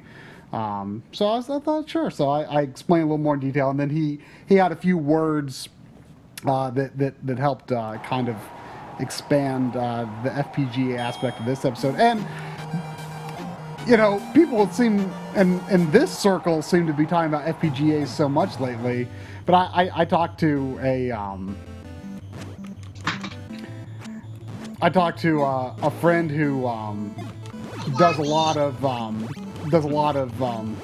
he's into computer science and stuff. And I said, am I correct that like what an FPGA is has to be like is something that I need to explain or and he's like, yeah, I don't know what that is. So I mean it's still something that people don't fully grasp. Yeah. Like you're gonna be talking about a lot more of them. Yeah. As this get going. Like when would it be that you would say that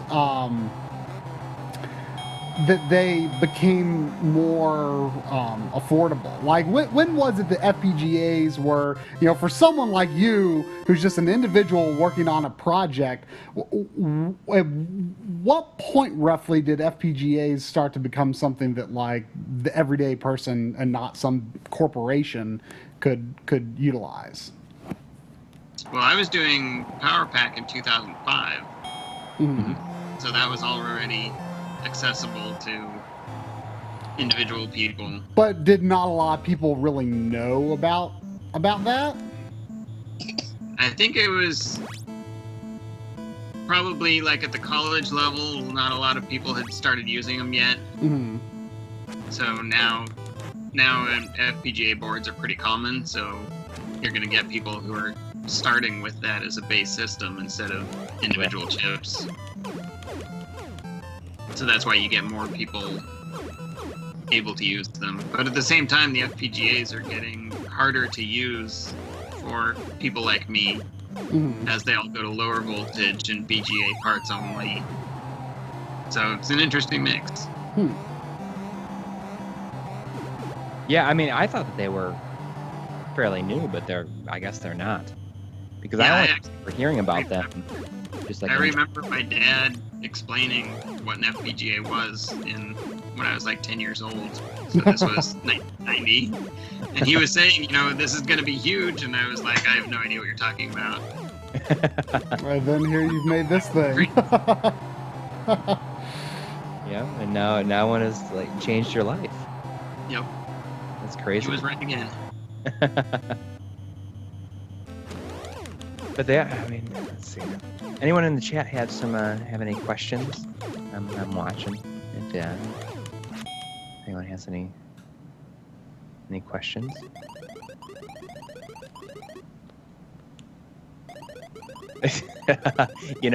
Someone's saying, Rick B says, I want to see how Karnoff looks on this system. When I was at Arcade Legacy on Friday, I specifically asked to see the cartridge of Karnoff because I was going to buy it for you. But it was $8. I was like, that's too much. I mean, the charm of Karnoff is that Karnoff is cheap. Yeah. If you can find Karnoff for under $5.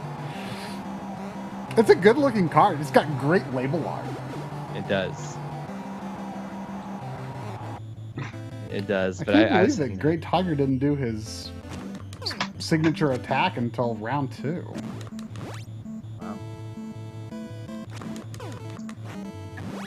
Wow.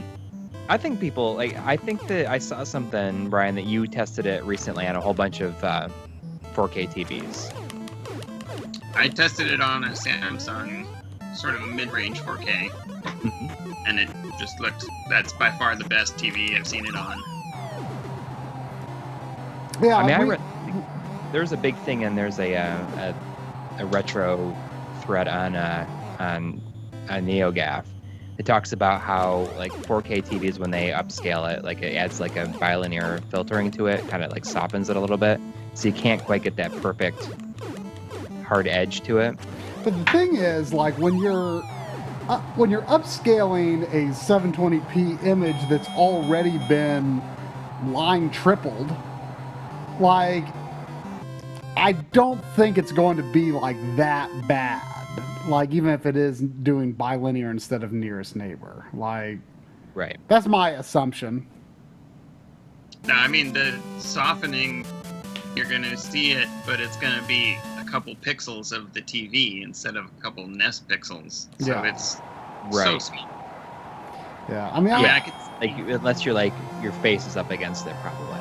right. When I was looking for what was wrong on all these upscalers, I was, a foot away from it. And normally I would be 8 to 10 feet away from it. So any problems that I could see just disappeared with distance. Hmm.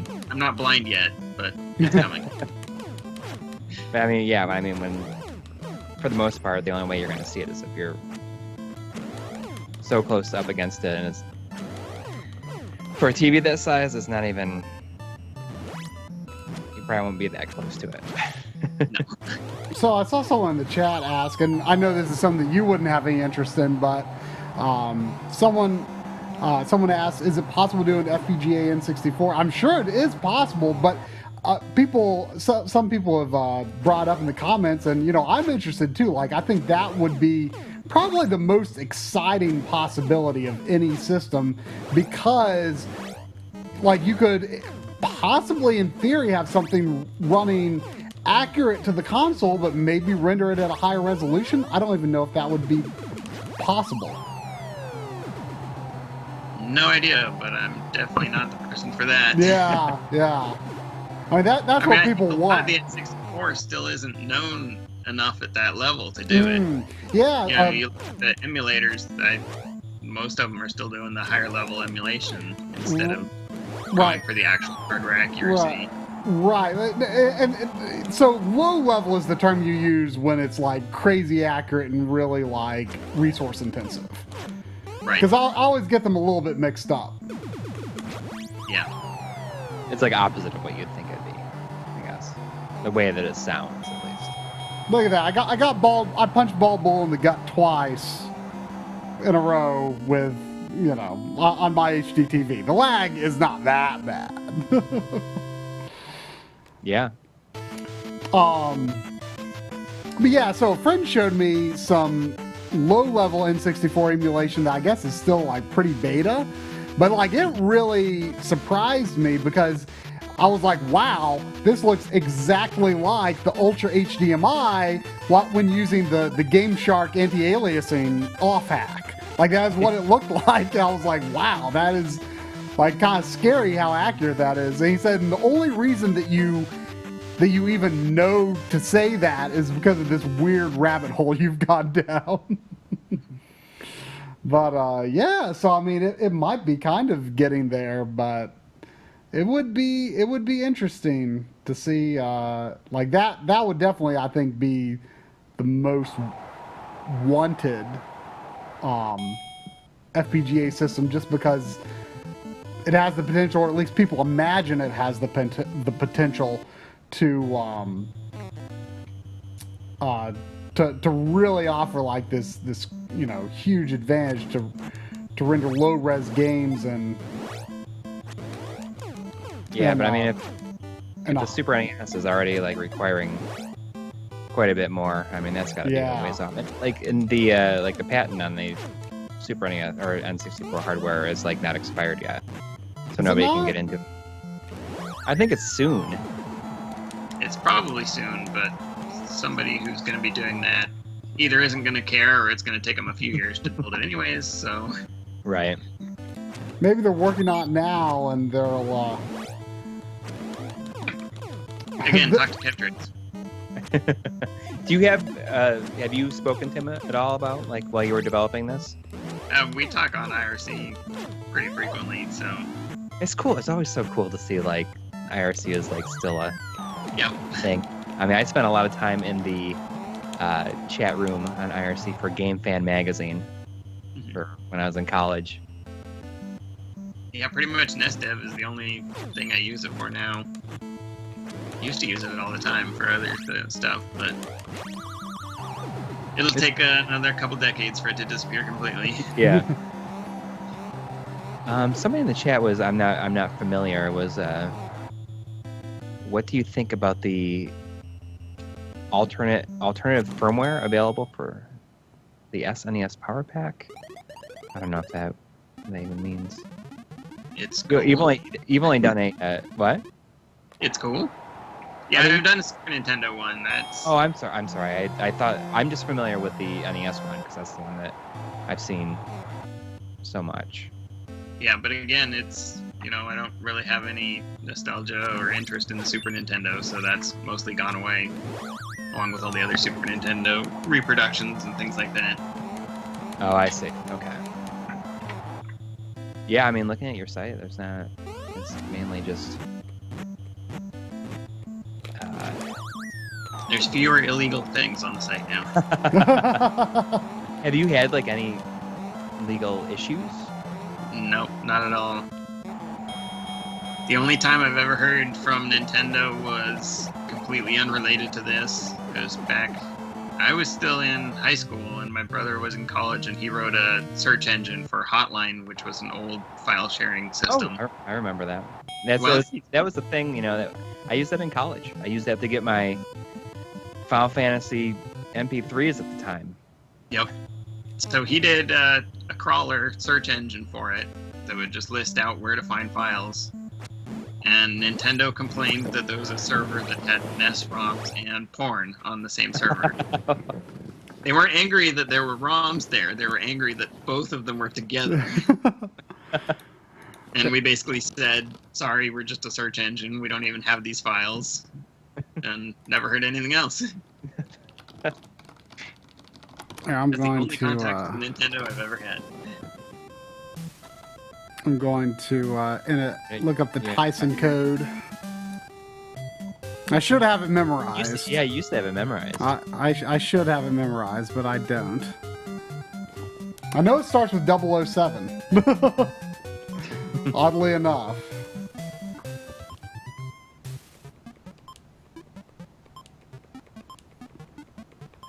It's really the Now we got a cat. the sounds of the beeps that that I remember. We This will not go well, but if I can at least get to round 2, then I'll be happy. yeah. Usually it's like the first punch for people. Oh yeah. Yeah. I mean, if I can get past like 3 punches, I'll be happy for now.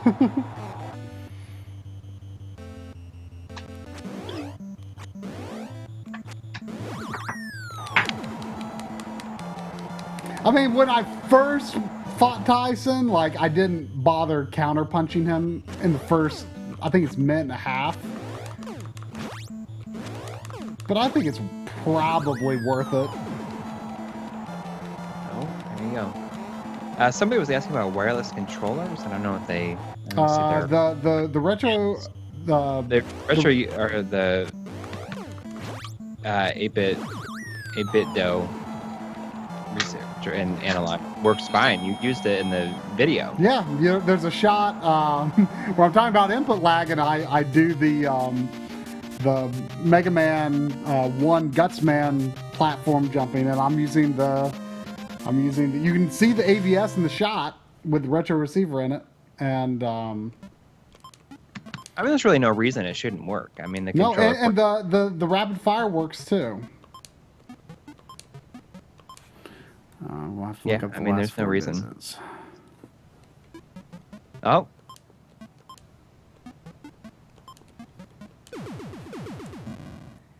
He didn't get very far. He didn't make it to the second round. No, I'm going to try to get to the second round.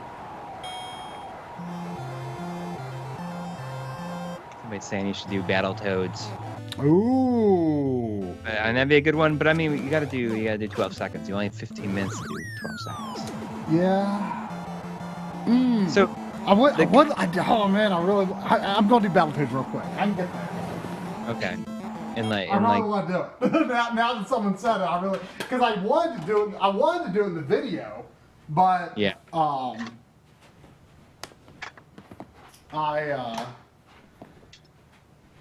was like, I just don't have time at that point. So what's kind of, Brian, what's the kind of the story behind the the homebrews that are, that are considered like part of the launch lineup for this? I mean, is this just stuff that's was in development specifically for this purpose of being like included in this lineup, or is it just were they available elsewhere before? It was mostly projects that happened to be ending around the same time.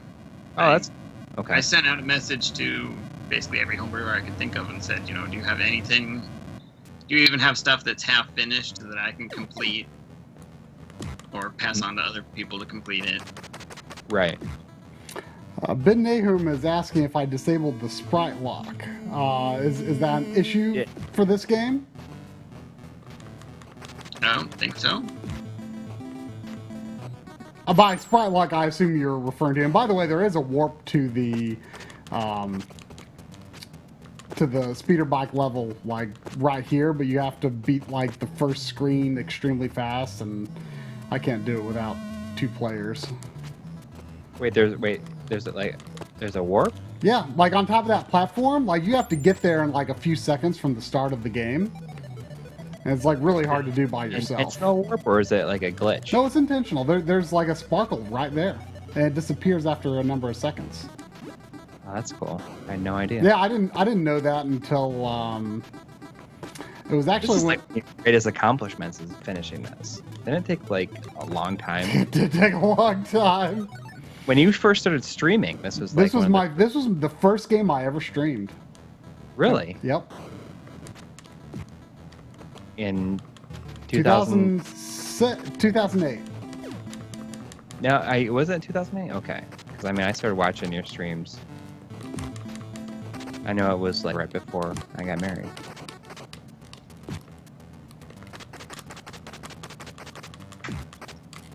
Yeah, I started streaming like it was like right around when I got my PS3. Okay, yeah, so that would have made sense then, because that was close to when I got mine too.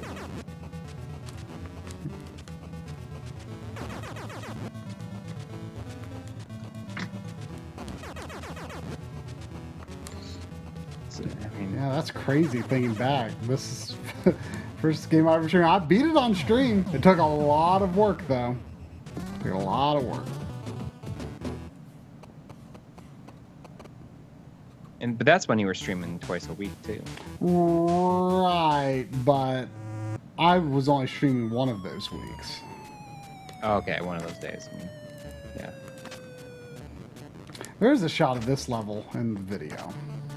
And you might notice that in the video, some of the dithering in the background might look a little weird, but that's just the compression. Like, for some reason, like red, have you ever noticed that like red and brown, like if there's like a lot of detail, like it's kind of not that great with our video card, like even at the best settings? Yeah, like there's like with the red especially, there's like some color bleed. Like the worst thing, like if, like you can actually see it in a lot of scan lines. Yeah.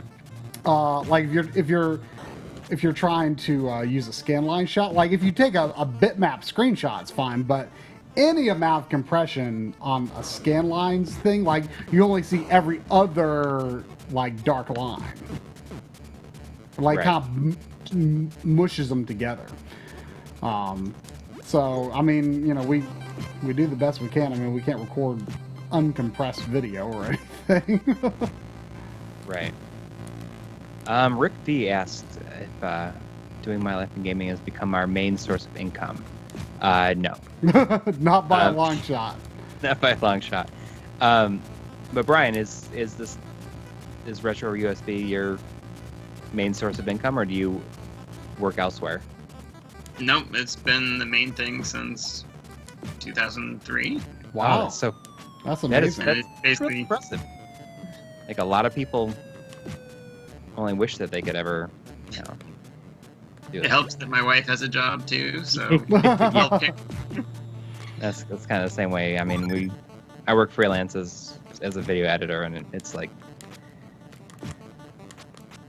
It comes and Yeah, goes. I'm very glad that my wife has a full-time job. Well, she didn't used to. No, she's... That's got to be hard when, you know, really it's literally time is money. So Right. trying to spend time with kids means dollars go away. Yeah, exactly. I mean, she works like a 9 to 5. She works for an advertising agency now. And, you know, like now I've been spending more time with, like I'm kind of home with the kids. But now my daughter just started preschool this week, so. That's got to make you happy. it was tough. It's kind of like tough doing it by yourself. I mean, I can't. I would start to lose my mind by the end of the week. But now it's a lot easier when I have, you know, like my son is home with me 3 days out of the week now, and then he goes to daycare 2 days, so I can get all the work done. But that's cool. So are you constantly always trying to think of like new things to do, or do you have plans for? I mean, I know obviously you don't want to. I always have plans, and half of them kind of happen, and some things take much longer than expected. Or is there anything that you wished you could have done that just was not possible, and just like, I don't know if that's something. If it's something you have like an idea, like you don't want to like share it. I understand. Well, there's a lot of things I wish I hadn't done, like the Super Nintendo stuff or more of the reproductions. So it's more like I wish I had focused more on, you know, stuff like this console. Right. So the repro stuff, you were doing it kind of before repros were like rampant. Like they're like everywhere now. Right. And that's one of the reasons I got out is I saw, you know, China was going to start ramping up making repros. Right. And there's absolutely no way you can compete with them on price. So yeah, I mean, you see so many. I mean, when I first was getting repros, the only place I could find that did them was like videogamereproductions.com, and they were like $70, $80 each. Yeah. And then I started finding places that were doing them for $35. Yeah, so around maybe 2010, I was setting everything up to do reproductions using new parts much cheaper than anybody else, especially for Super Nintendo. Mm-hmm. And I just decided that's not what I actually wanted to do. So shut that down. And then you could just be like, all right, I don't want to do this anymore. I don't want to do these things. I only regret that when I think of how much money there was in reproductions. You mean just early on? Yeah. Back then, you know, when carts were selling for, as you said, the $70 carts. Right. And it's, you know, $15 or $20 of parts. That's a big profit margin. But yeah. Oh, yeah. But then now, you know, you go to China and get a cart for $15 when it would cost, when the parts alone would cost me $15. Mm-hmm. So there's no more way to compete. Yeah, I mean, it's ultimately going to be what happens to everybody at this rate. Yeah. But I mean, you know, you kind of found a way to like, well, with NES repros, like, you know, you're not like they're not reproductions of real games. You know, you're putting like homebrew stuff on there. Right. And that's something that I always want to focus more on. Right. It's been a while since I've written a big game. So if you have any RPG ideas, send them over. I don't even have time to play the RPGs that I have. That's sadly Yeah, like the programming part is really easy for me, but all the content, all the artwork, and the music is stuff that I need other people. Look at that! You did Look it. at it! Look at it! Not as hard as people say. I think you had Game Genie codes on. Oh! All right. Well, I proved that. So, Let's play some 12 seconds. 12 seconds. You got this cool little transparent NES style sleeve for it. It's. I think that like the quality of the shell is like really authentic. Like this is a recreation shell. It's not like using some crappy game or something, right? Right. Yeah. Yeah, I've done all new parts for almost a decade now. Wow. Yeah. Yeah. I mean, it's pretty hard to distinguish this from the real cartridge. Like, I mean, it really looks real.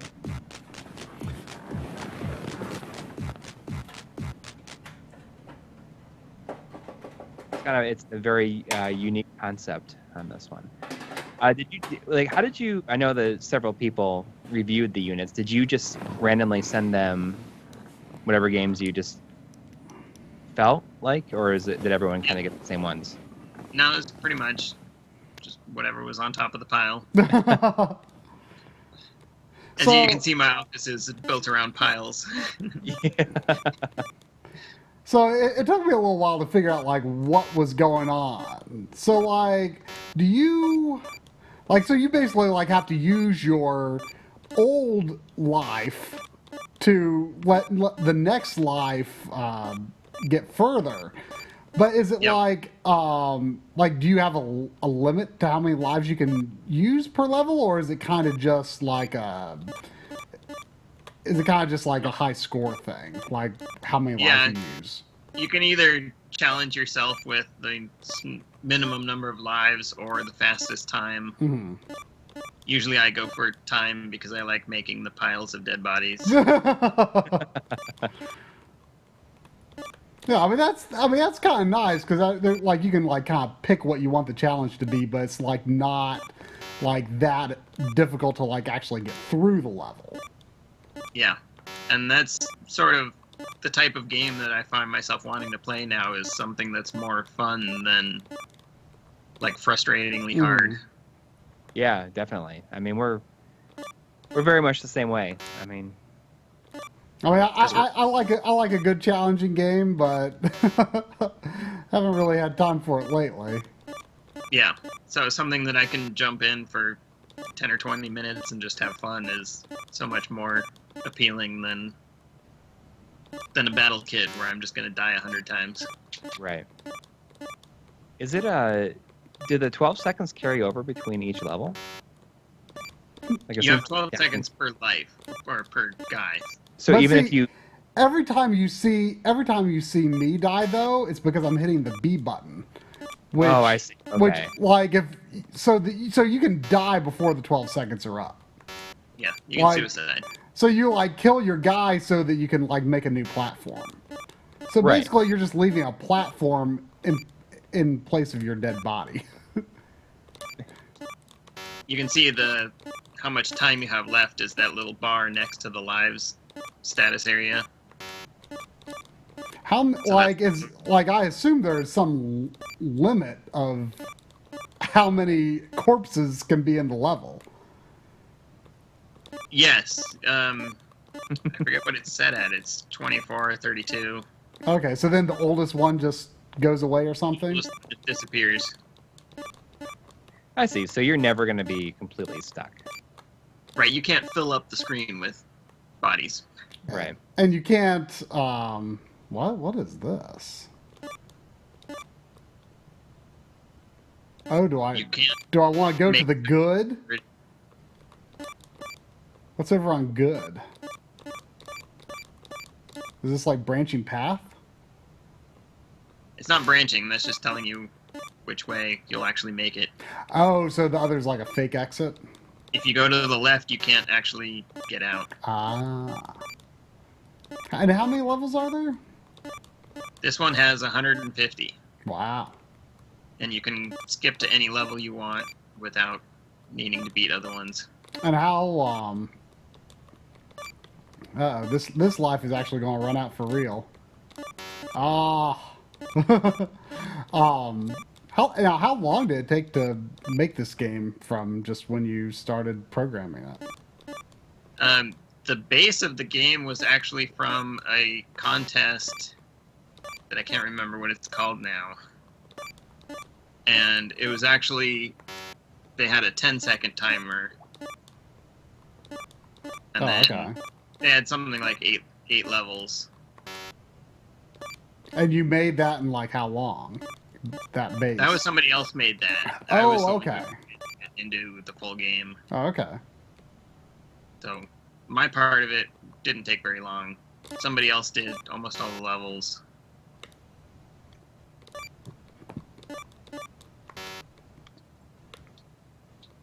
Is there passwords? You can play any level from the beginning. Yeah, from the title screen you select whichever level you want. Oh, okay. And it flashes your progress to the cart, so it doesn't need passwords or a battery. Oh, nice. For some reason, like the clock on there just makes me think on the cover and on the title screen makes me think of Back to the Future. I don't know why. That's a good reference. Oh, this looks tricky. Actually, no. It just looks tricky.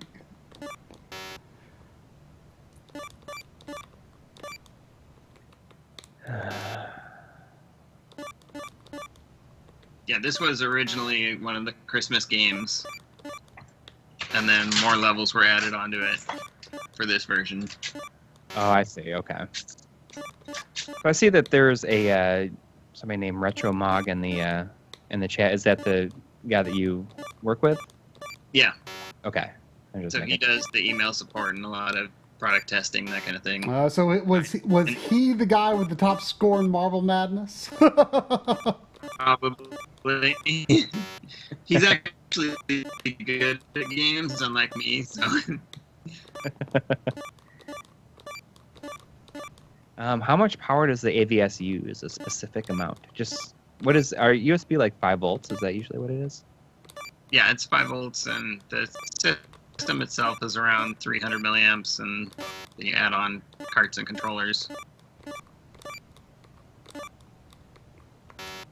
I see. So even with like add-ons and everything, you'll never not be able to like, power it through. Hope not.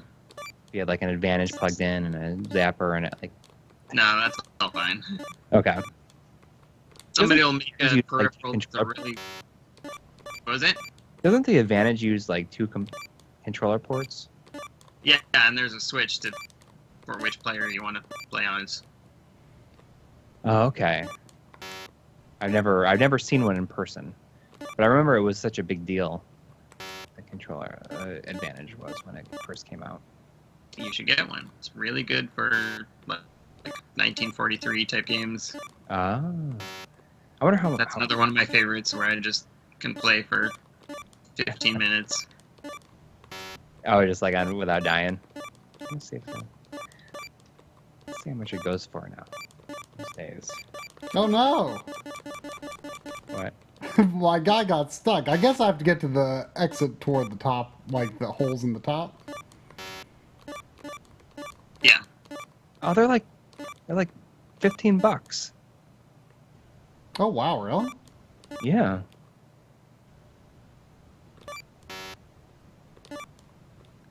Maybe I'll get one. I mean, that seems like a pretty good, like $15-20. I mean, this person's selling 2 for $23. Just check shipping because they're heavy. Yeah, well, I mean, even free shipping. I mean, this one is $16.99 with free shipping. Definitely worth it. Tested, working, and no discoloration.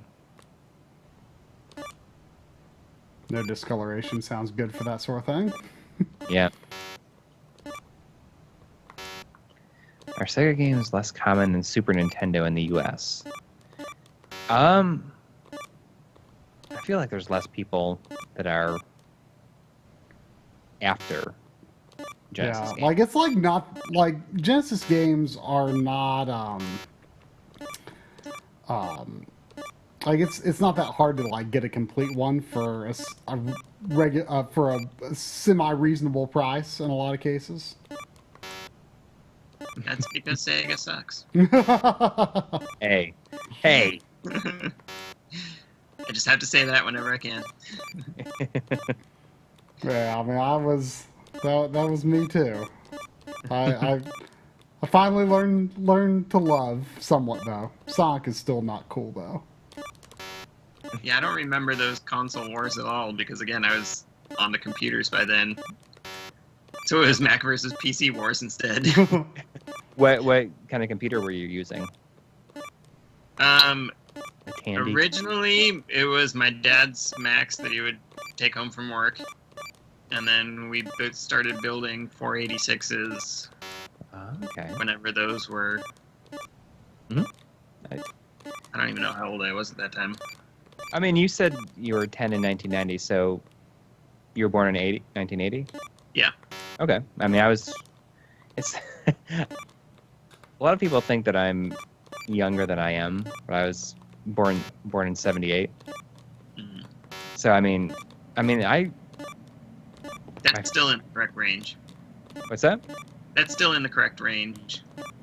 To Right. appreciate the NES. Yeah. Oh, yeah. I mean, Try thinks it's so weird because I was in, I was 7 when when the NES came out. You were That's playing like a Final week. Fantasy VII in college. Yeah, my first year of college.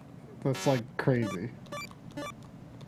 My second week of college, actually. Didn't get much done that year. No, I joke about it because I was so excited for it, and that was the first time where I realized, hey, I don't have to go to class if I don't want to. Like the beginning of bad habits. Not really. I mean, I was always. So does it stop telling you where the exit is? This one doesn't have an exit sign. Oh, you're right. It doesn't.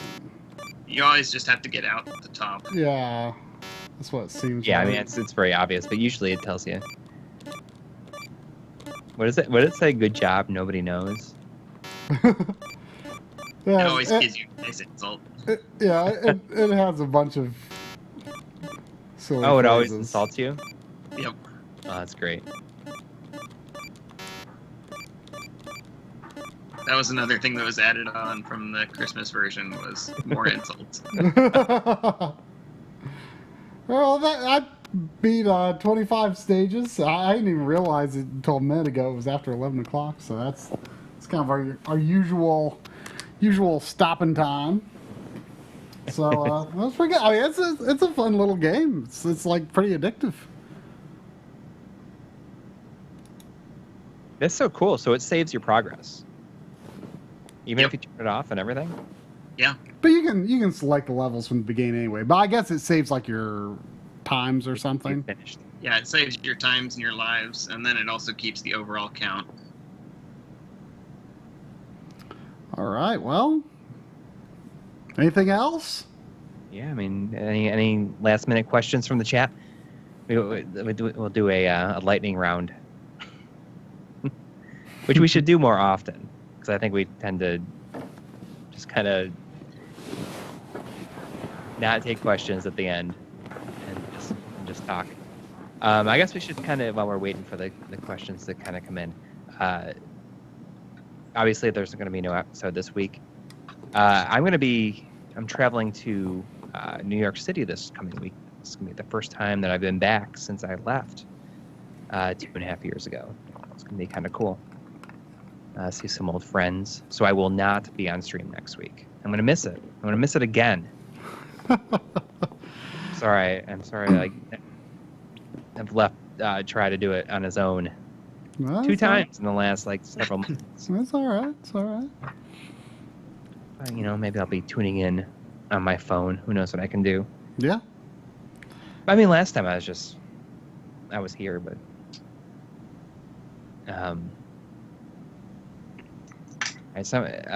retroUSB have a desire to release any other FPGA consoles. He said he has no No interest in anything but NES. Some people are asking about PAL games, which, I mean, the question has come up several times. I know that it works with PAL.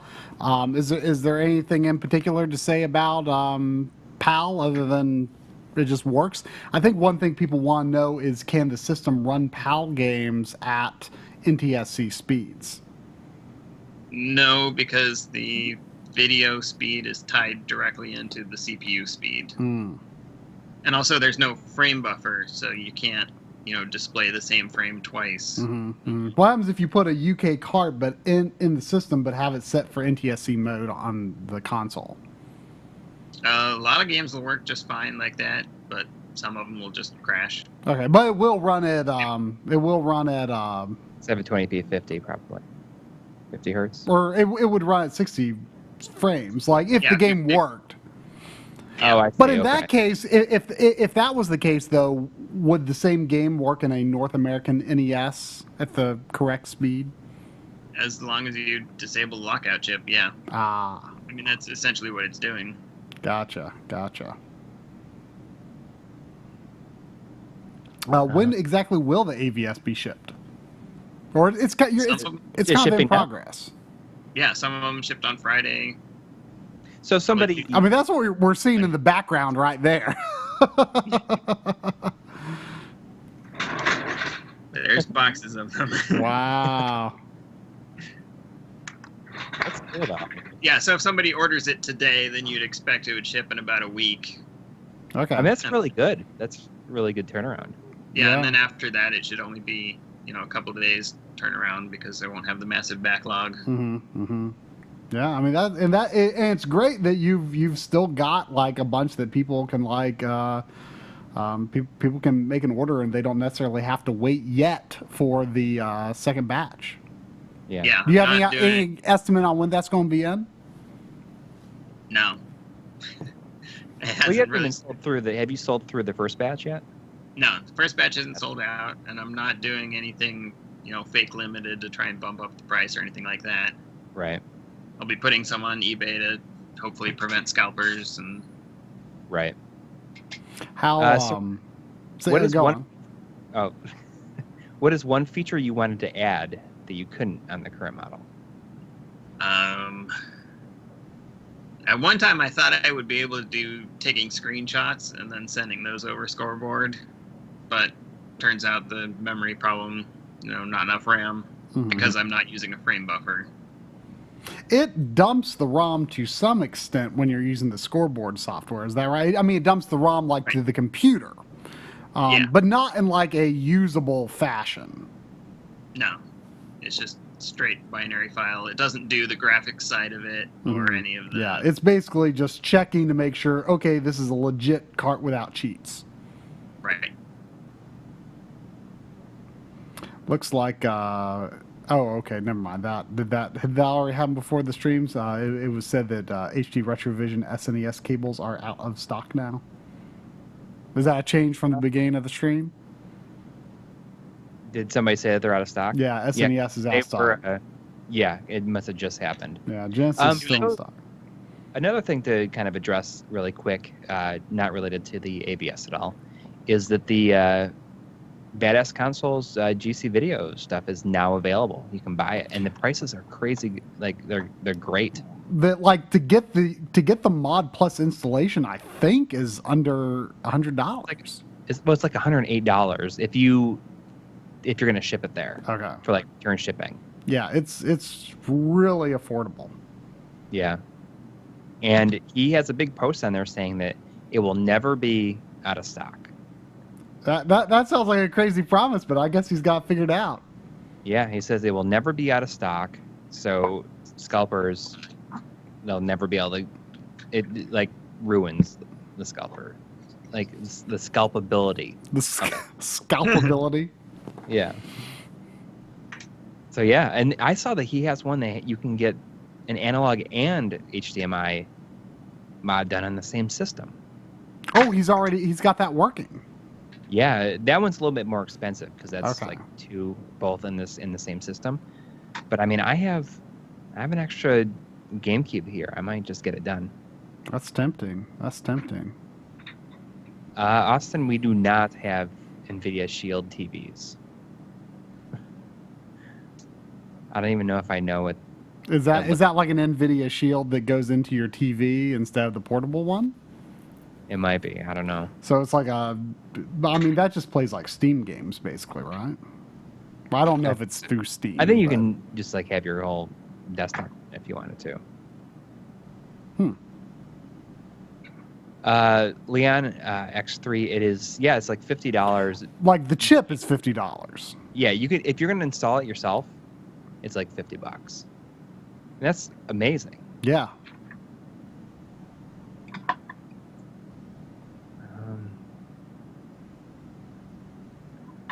We are going to be doing a Dreamcast RGB episode. It's hard to say. I don't even know if it'll happen before the end of the year, because we have like Geometry and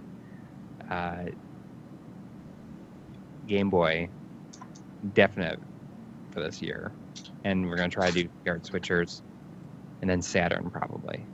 I don't know if all those will make it by the end of the year though. Someone was asking about any lag on the AVS. Not inherent lag, but plugging it up to your HD TV, there's going to be some lag depending on every HD TV is going to have some varying degree of inherent lag, but the AVS itself has no frame buffer, so there is no lag inherent as far as we understand it to be. Someone's asking about retro USB controllers.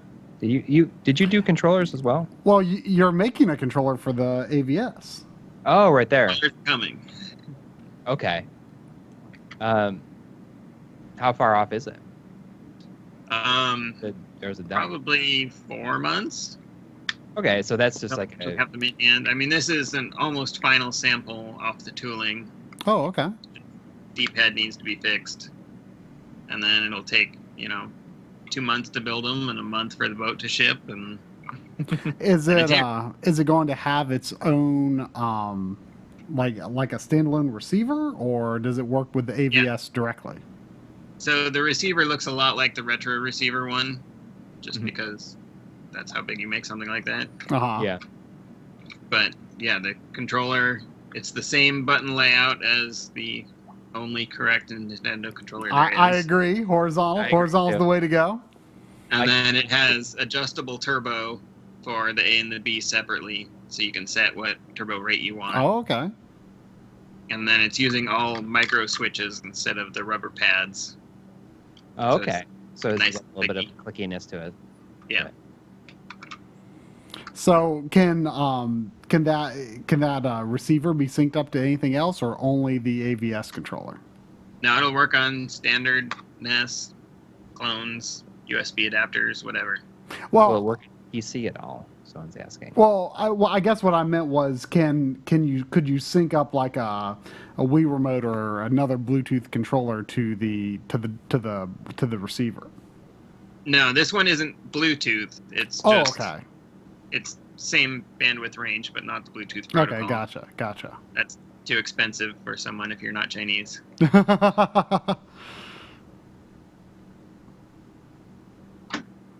Can you do English patches? No, you cannot, because the system does not dump the ROMs. But it does work with EverDrives if that was the route that you wanted to do. Yeah. Try is working on a game episode next. He needs a little break. Yeah, I think. but you're probably going to release the limited run episode before then, most likely. I think. Oh yeah. I mean, I'm editing it now, so it's coming along pretty okay. Yeah. How's the B-roll? Is our B-roll good? I haven't really got into the B-roll Mm-hmm. a ton yet. We'll see. I'll be interested to see how that works out, because it was shot very loose and off the cuff. Yeah, I think the episode is going to be. It's going to be very different. Yeah, I mean, in a it's good not. way. It's not about us at all. We are only going to make a very, very limited appearances in it, and But we do a lot of voiceover.